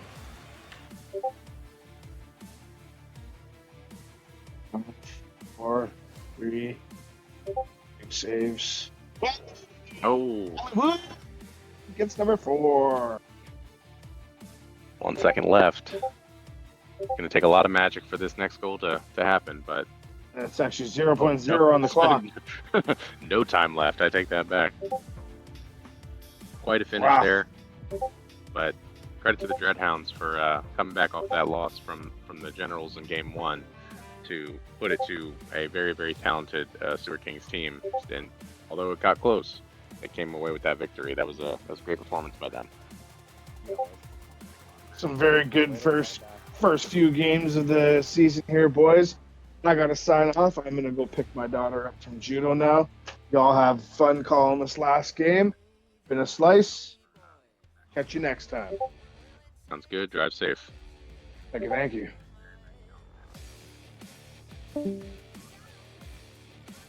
Get some more dulcet tones of the Hoagmaster.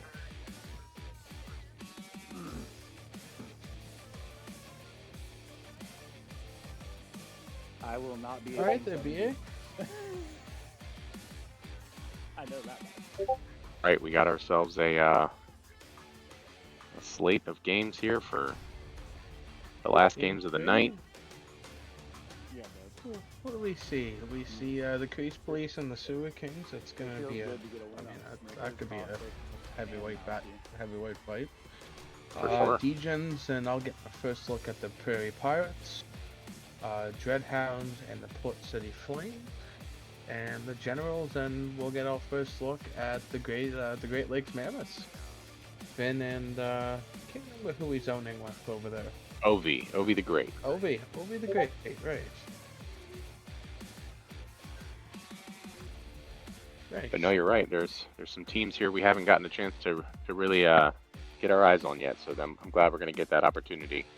Although the teams that we have seen thus far have been putting on great performances, I think everyone that has had an opportunity to get a glimpse of the Tigers is terrified. The Slicers are playing out of their minds. So credit to you and the team you've put together. This is a great start to the season.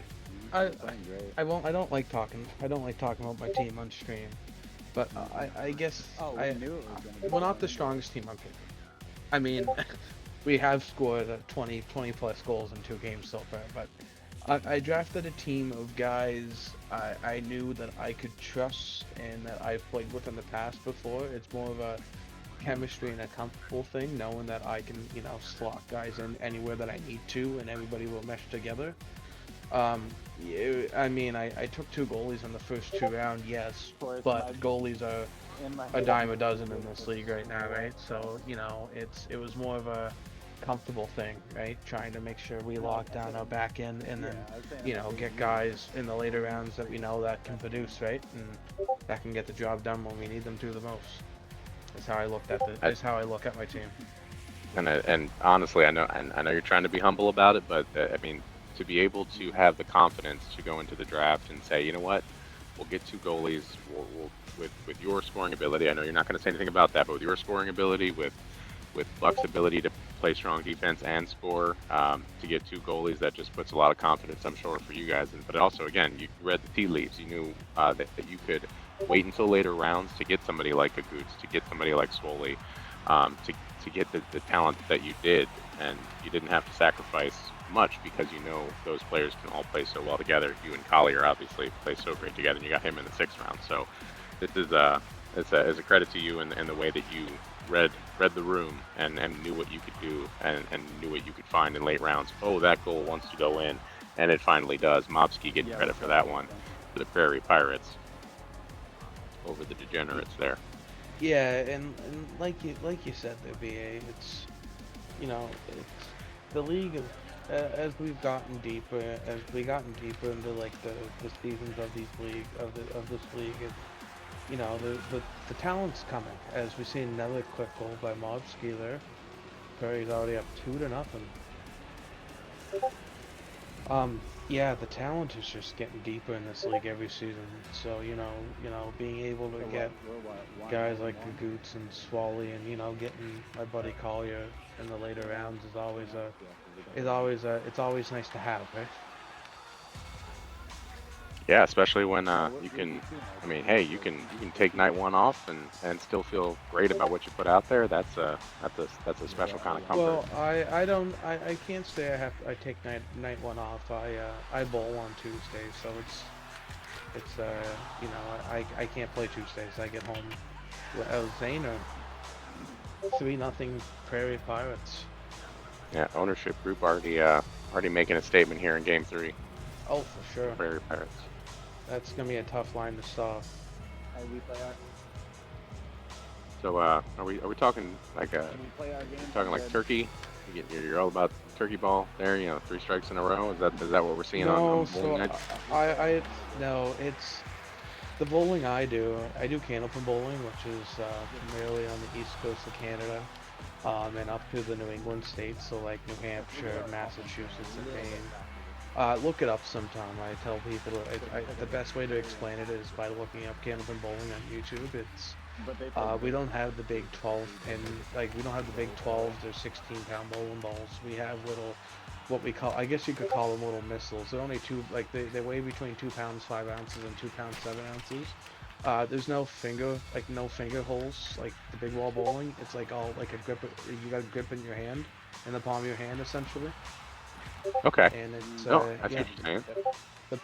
The pins are like sticks. They're tall and skinny, and you don't clear the plate in between each ball like you do in 10 pin. So if there's a down pin on the plate, it's within play. You can use it to make shots.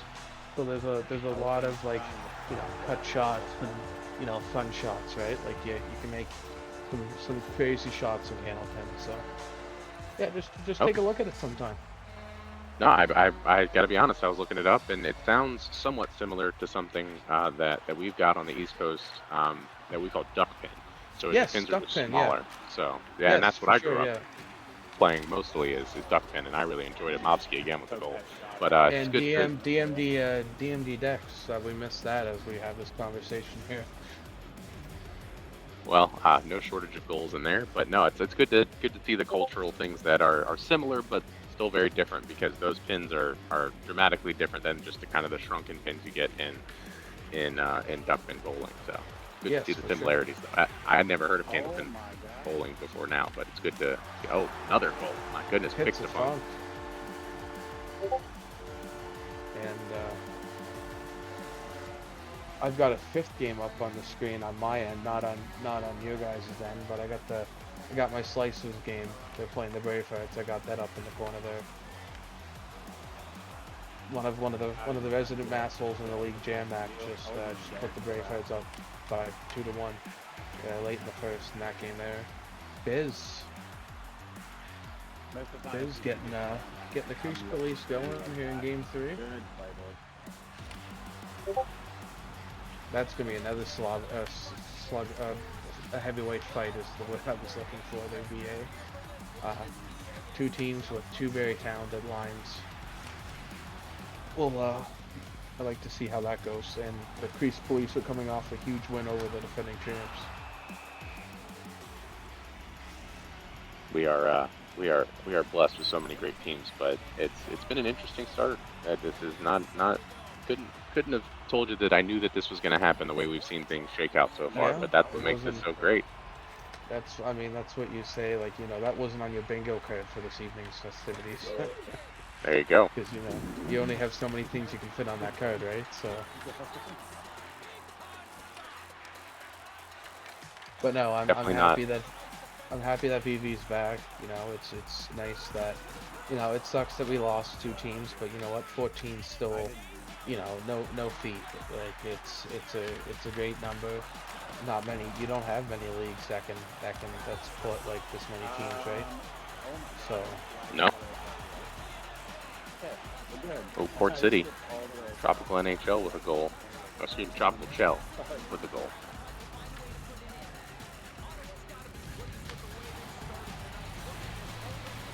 Right, Port City.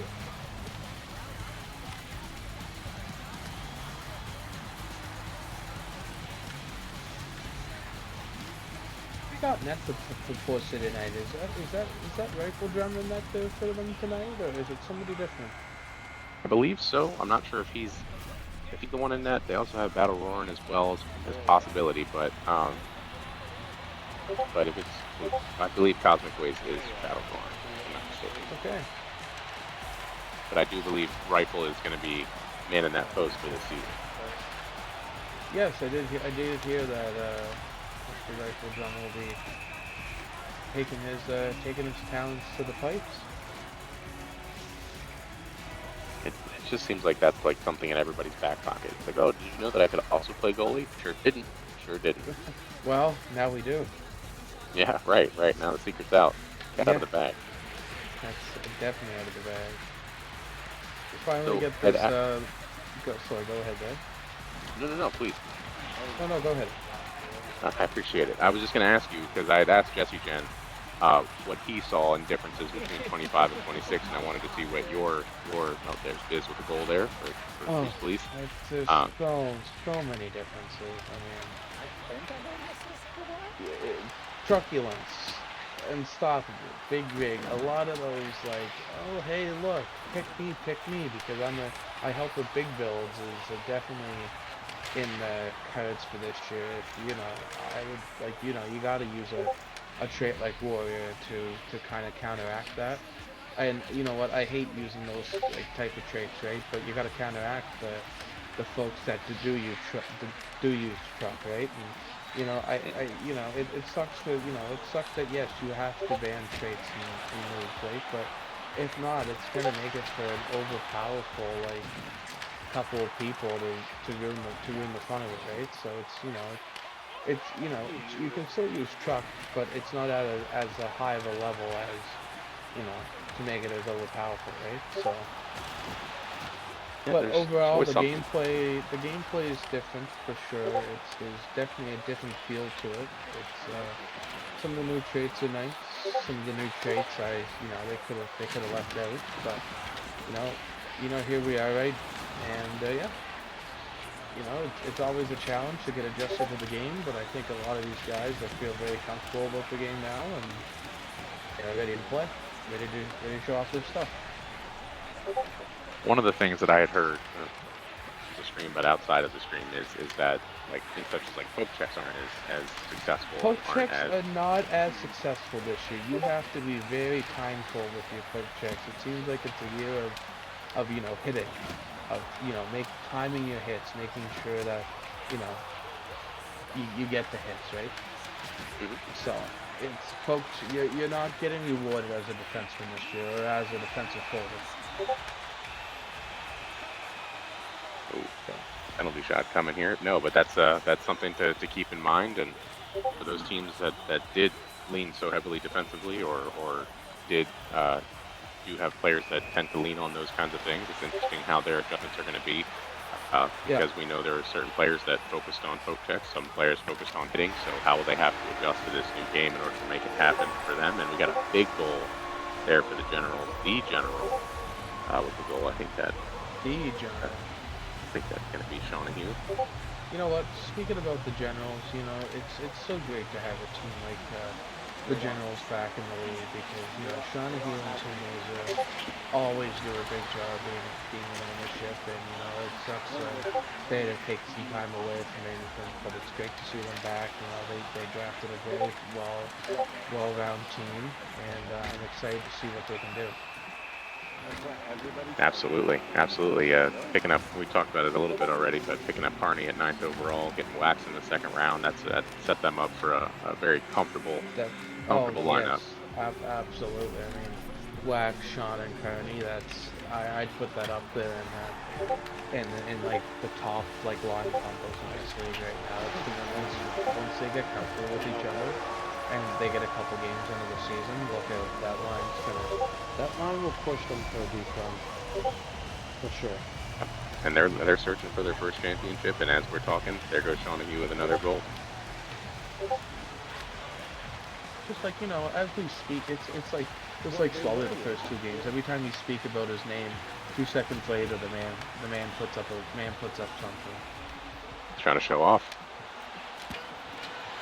And we see here the Dreadhounds are rubber banding back and forth. Now down 3-0 to the Port City Flames at the end of the first period.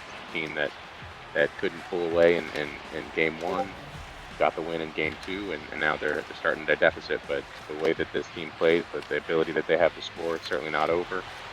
But interesting to see that kind of rubber banding we're seeing in their play from game to game means. I'm sure everybody's in that situation where they're still just trying to figure everything out, not only within their lineup, but within this game, in league play. For sure. And as we take a look around too, I mean, you've got Coast Police right back where they left off. I mean, they're up 3-1. Shipe just won the known breakaway, and that is 8. I think it's Crave Dog getting the Dreadhounds on the board there. 8-3 Pirates over the Degenerates. I mean, that line that just seemed Day, Zayner, and Mobsky is going to be a fucking problem. Oh, sorry, I can't think of it. Is going to be a problem all season long. Right? No, I think the emphasis you put on it was pretty accurate. That's Yes. going to be a real problem. Look, yes, it's going to be a huge problem.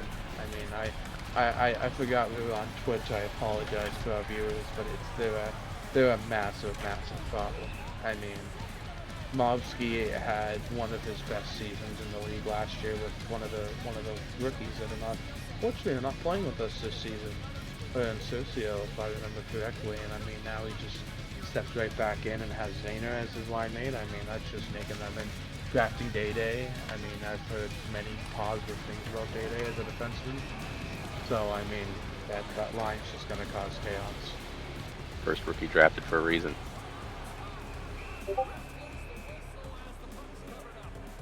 And as we take a look, the Flames are up 4-1. I about told you I was just a 3-1, Crease Police. Mm-hmm. And the Generals game, is that still 2-0? I think they might have gone up. I think they might have gone up again. Tropical Shell with another goal. Uh, I, I believe you are correct. Or sorry, I believe they went up one more, so I think it might be 3-0. 2-0. I could be wrong. Short-term memory is a thing. There we go. Now Absolutely. 3-0. for the win. Congratulations.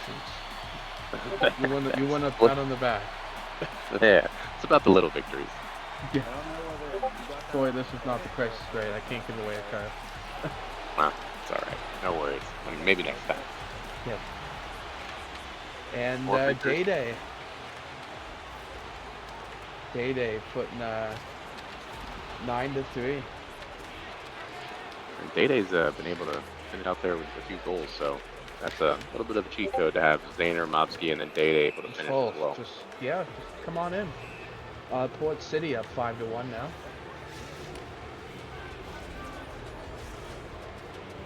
Out of town scoreboard.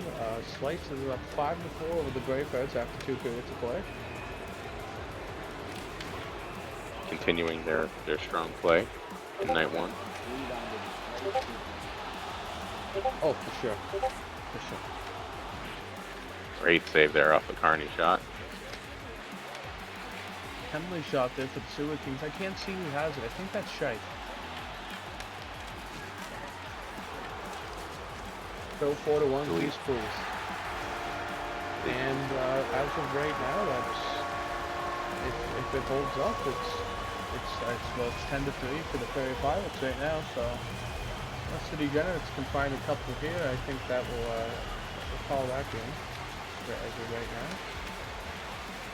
Montague getting his hat trick. Hey. Going up 4-0 on that. Oh, lost. Who are they playing? Oh, Great Lakes, man. They're playing the Mammoths. Yeah, no problem. And another goal. Donahue again.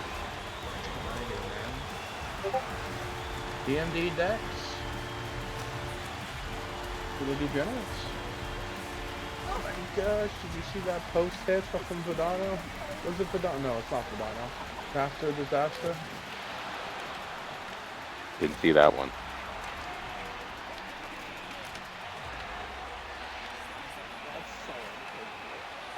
No, it's I'm sure it was very hard to do the power rankings for this upcoming season, knowing there's a lot of great, well-balanced teams out there. 100%. VA. 100%. It felt arbitrary at certain points. You're like, I don't know if this person should go, this team should go here, that team should go there. I mean, there's an argument to be made that so many teams should have been in different spots. It especially without seeing them play together. But you know, that's the great thing about this league is that you can think you have any semblance of an idea of what's happening, and then the puck drops and everything changes. Absolutely. Okay, well, we got 30 seconds left for the Degenerates, and there we go. At Dex again, they're looking to claw back and make sure they're not getting mercy here in the third, at the start of the third, and that's... It's a start. Port City again. Tropical with his 4th goal of that game. Tropical, rookie? I heard him on the screen. Did you see him? I believe so, but it's such a familiar name that something tells me that there maybe have been a season in the past that they played, but I don't have any notes on them, and I generally try to have notes on everybody, so it's a possibility, but I wouldn't be surprised if he played before in the VVHL. If we can have somebody like Grazer come back, you never know.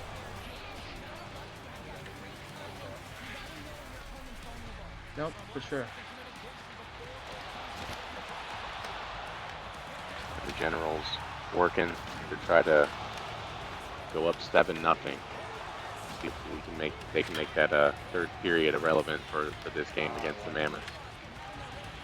No, and I like the draft was very smooth this year. I mean, picked pretty well in fairly quick. I mean, as you get into the later rounds, you gotta take a look at that board a couple times just to make sure you just get it over. But for the most part, it went fairly smooth, fairly quick, and everybody seemed to have an idea on who they wanted, and yeah.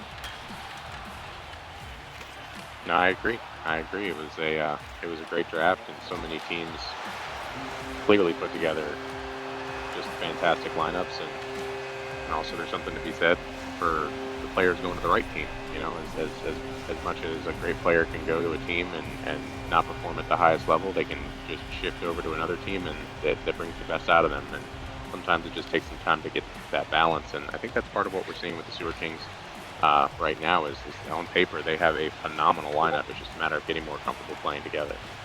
Well, that's the thing, right? I mean, the biggest point there is I don't like to make biggest points, but I think JG playing at wing. It's just JG has played. He's been a defenseman for most of his time here in VV, right? And sometimes it can be a transition going from defenseman to wing, right? Because now you're being asked to help with the offense, right? Yeah, absolutely. And it's not a I'm calling anybody out kind of deal. It's just like you said, a comfortable thing, right? Like it's how long is it gonna take to get them comfortable, get him adjusted playing up front, right? And yeah. So you're speaking gospel right now. I don't think there's anything that can be said that can be argued. The only thing I will say is that most recent goal that is going to be a rough one for the Sewer Kings to swallow, as that one just snuck in there at the last second. But you gotta hate those. And Day puts an icing on the cake in that game. I think that is 12-5 if I'm stand corrected, and that it is. So that is a mercy for the Pirates, who played an incredible game against another very high-powered scoring lineup. And there we go again for Biz, this time earning that one and getting a goal for himself. Tropical again. That's 5 in this game. 7-1. You're spot on with 5 goals. Crease Police up 6-2. And the Generals are able to mercy, before we even get to a third period, they're able to mercy the Great Lakes Mammoths. So great game there by the Generals. They look like they are playing at a very high level in the 2 games that we got a chance to witness. So excited to see if that streak can continue into night 2 and beyond week 1. We got an 8-week season coming up, so no matter how good anybody plays in week 1, we still got plenty of time for things to shift and change. But this is one heck of a start to the season for the Generals. Oh, for sure.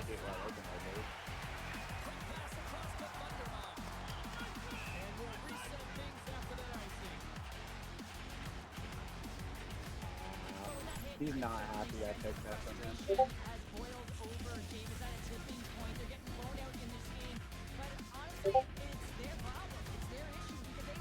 Red Hounds trying to stave off what the was mercy. The final score in that Generals game? 7-0. Okay. My apologies. It's a great game for the Generals.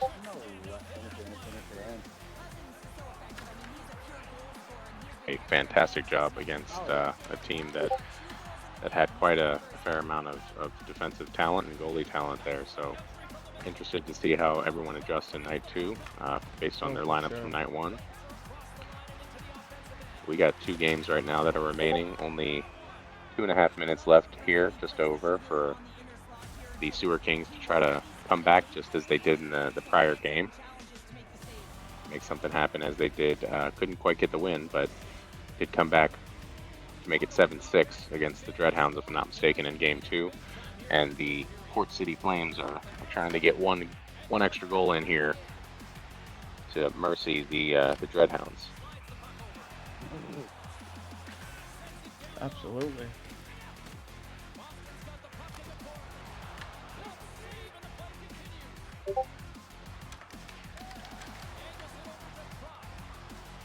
Lots of scoring tonight. That's what I've seen. Lots of pucks from net. It's I think this season's going to be a very high scoring season for the VA. Going to see lots of high scores. I've heard that could be a result of what happened for the changes in the game. But if we were to take a look in the last couple seasons of what we have access to, the Curcio finished with the highest amount of points last season. I don't exactly know the final total, but what we see here is 126. But Crave Dog's still above him in what we have access to. But if we were to go back to a season like season 7, the highest point getter was Caustic with 254 points. So if we're talking an even higher level of scoring at this point, there's a chance.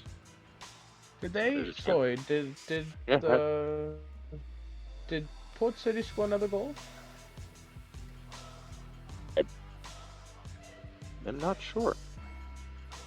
I believe so. I would have to imagine. Yes, yep, they did. They took Tropical away 8-1. got another one.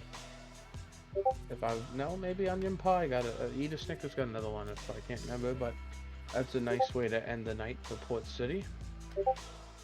For sure, Tropical's put his name on the map for a night 1 performance. There's obviously a few different names that we're looking at, but Tropical, for what we saw at Port City, played an amazing game.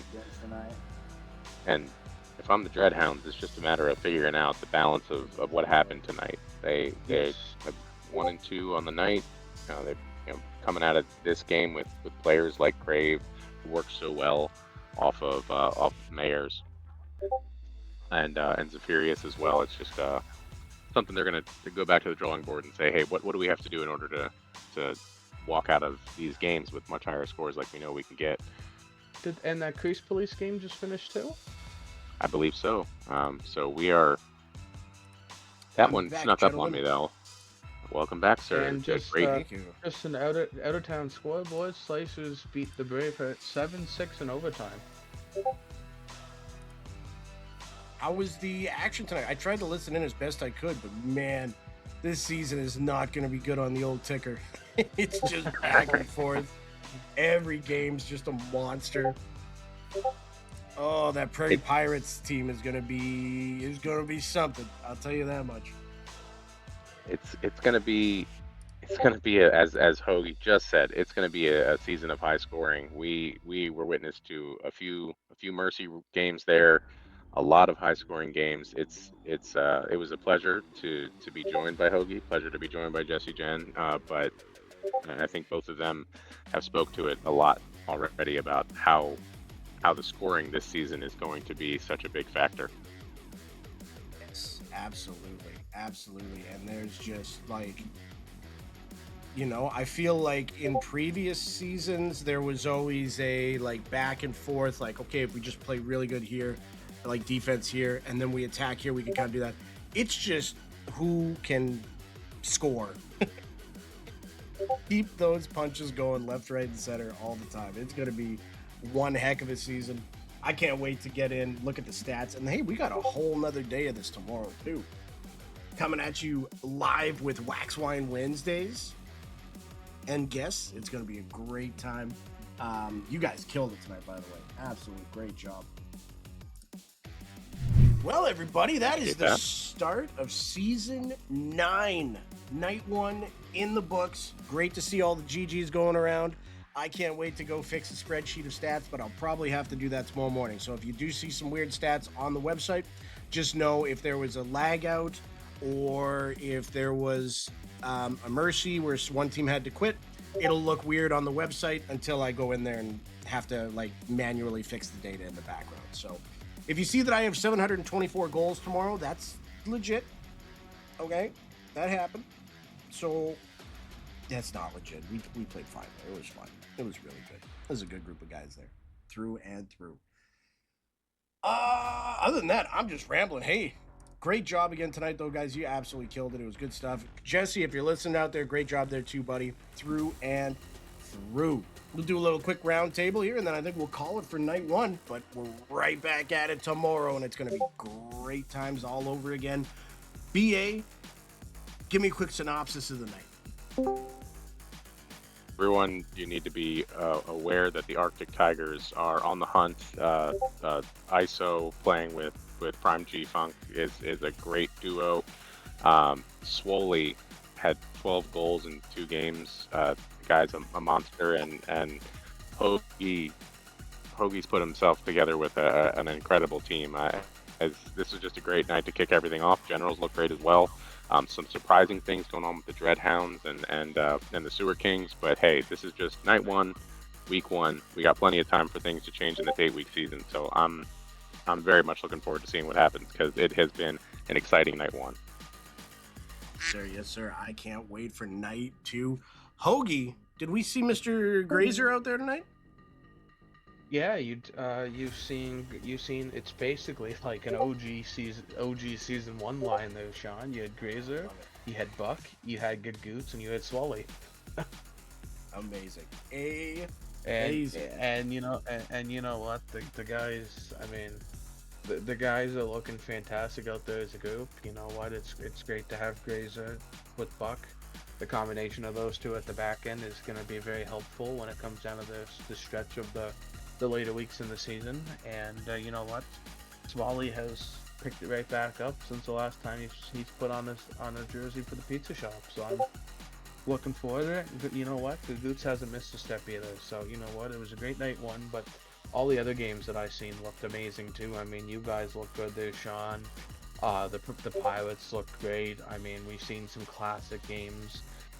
It was just a great night overall for the league, and I'm looking forward to seeing what happens over these next couple of weeks. But you know what, like BA said, with some of these teams, it's gonna take some time to get adjusted with what lines you want to use here and there, right? So Yes, it's gonna sir. come with time. It's gonna come with patience, and it's gonna come with success along the way, right? So. Absolutely, absolutely. It is a long, long season. You know, the Pirates, I think, were the team that definitely was like, okay, these are probably going to be the guys. It's going to be the lineup that people are going to have to go through. But we'll see how their second lineup goes tomorrow. You know, it's every team is a tale of 2 lines for the most part. So it all changes tomorrow. Coming at you live with Wax Wine Wednesdays. Great job again tonight, Hoagie and BA. Thank you all for joining us here. We had so many people on night one. You love to see it. And I can't wait to go back and watch the stream. It's going to be a great time. It's going to be a fun watch. And my boss is going to be like, is that work done? I'll be like, motherfucker, I'm watching VVHL right now. Leave me alone. I probably won't say that. I'll say, oh, my mistake. I'll get that. That might not get you very further, Sean. Old Shawnee talks a big game. Old Shawnee doesn't back up that I talk don't a lot. think we had any leg up tonight either. No, we had one, but it happened right as the game started. So that didn't do anything. No, it shouldn't have. I will have to go through and check the API spreadsheet here quick, but we did have a couple of misses, so you'll just have to take a look at that. Yeah, those are easy to fix. That's yeah, for sure. So. But the stat site seems to be up to date very quick. Yeah, everybody's got so far, so. Everybody's got 3 games except Crease Police and Sewer Kings are missing one there, so I'll have to go take a look at that. They just played the last game. Oh, so it probably hasn't been picked up yet then. It probably hasn't been picked up yet. Yeah, that makes sense. All right, we'll go. I think we've got it posted in the chat there, but I'll throw something up in the league news with the website. And yeah, that should be it. Well, once again, big thank you to Infinite Madness for the graphics, Dan for all the hard work on the write-ups and everything. How cool are those images too, eh? Those custom banners for that Dan's been doing. Man, those look great. So. Oh, absolutely. It's, you know what? It's. I'll say it every time. It's. We have such a fantastic media team here. You guys take a lot out of your guys' spare time to do this amazing stuff for this league, and you know what? I'm very thankful for it. A lot of people are very thankful for it. I mean, it makes things, what's the word I'm looking for? Very, not interesting, but makes things fun. It makes things special. It makes things enjoyable, right? To know that, you might get featured on the car box, right? And you might get to see yourself be successful, right? And like the live wires too. And anyways, I could ramble on all night, but just a huge thank you to everybody in the media squad that that works their ass off every day, in and out, every week. I mean, it's just your work does not go unnoticed. That's for sure. You guys do a great job. Absolutely. A big thank you to BA taking over some of the stuff that freed up my time. So appreciate the heck out of you for that, BA. Through and through. And Hoagie, Good thank help. you for the scouting stuff again. Man, that was good stuff. It's a effort by committee, and that's what makes us so great. But hey, Absolutely. night 1 in the books. We got night 2 coming at you tomorrow, and then we got Livewire coming at you this Friday, 9 p.m. Eastern Standard Time. It's going to be great. Before we go, quick little round table. BA, anything to add before we go? Great night 1. Looking forward to night 2, and we are in store for a great season 9. Yes, sir. Yes, sir. Indeed. Hoagie, how about yourself? If you're not down with that, I got two words for you. Slice it, baby. It's 3 words. Don't question him. Slice it. And if you're Two not words. down with that, we got 2 words for you. Just bring it, because you don't know what you're getting into. I'm just kidding. I see Gritty in the chat there, too, saying 3-0 Joe Hendry. That is no surprise that man in net's pulling off 3 He's back, baby. Joe Hendry's He's back, baby. And a big thank you to Jesse Jen as well for hopping in, giving all that insight there, too. Appreciate it through and through. I'm just rambling at this point. Go out, have yourself a great Tuesday night, everybody. Thank you so much to everybody that made this possible tonight and made season 9 what it's going to be. It's going to be a great season, and it all continues tomorrow. You all have yourself a great night. We appreciate the heck out of you, and y'all take care. Love you. Peace out.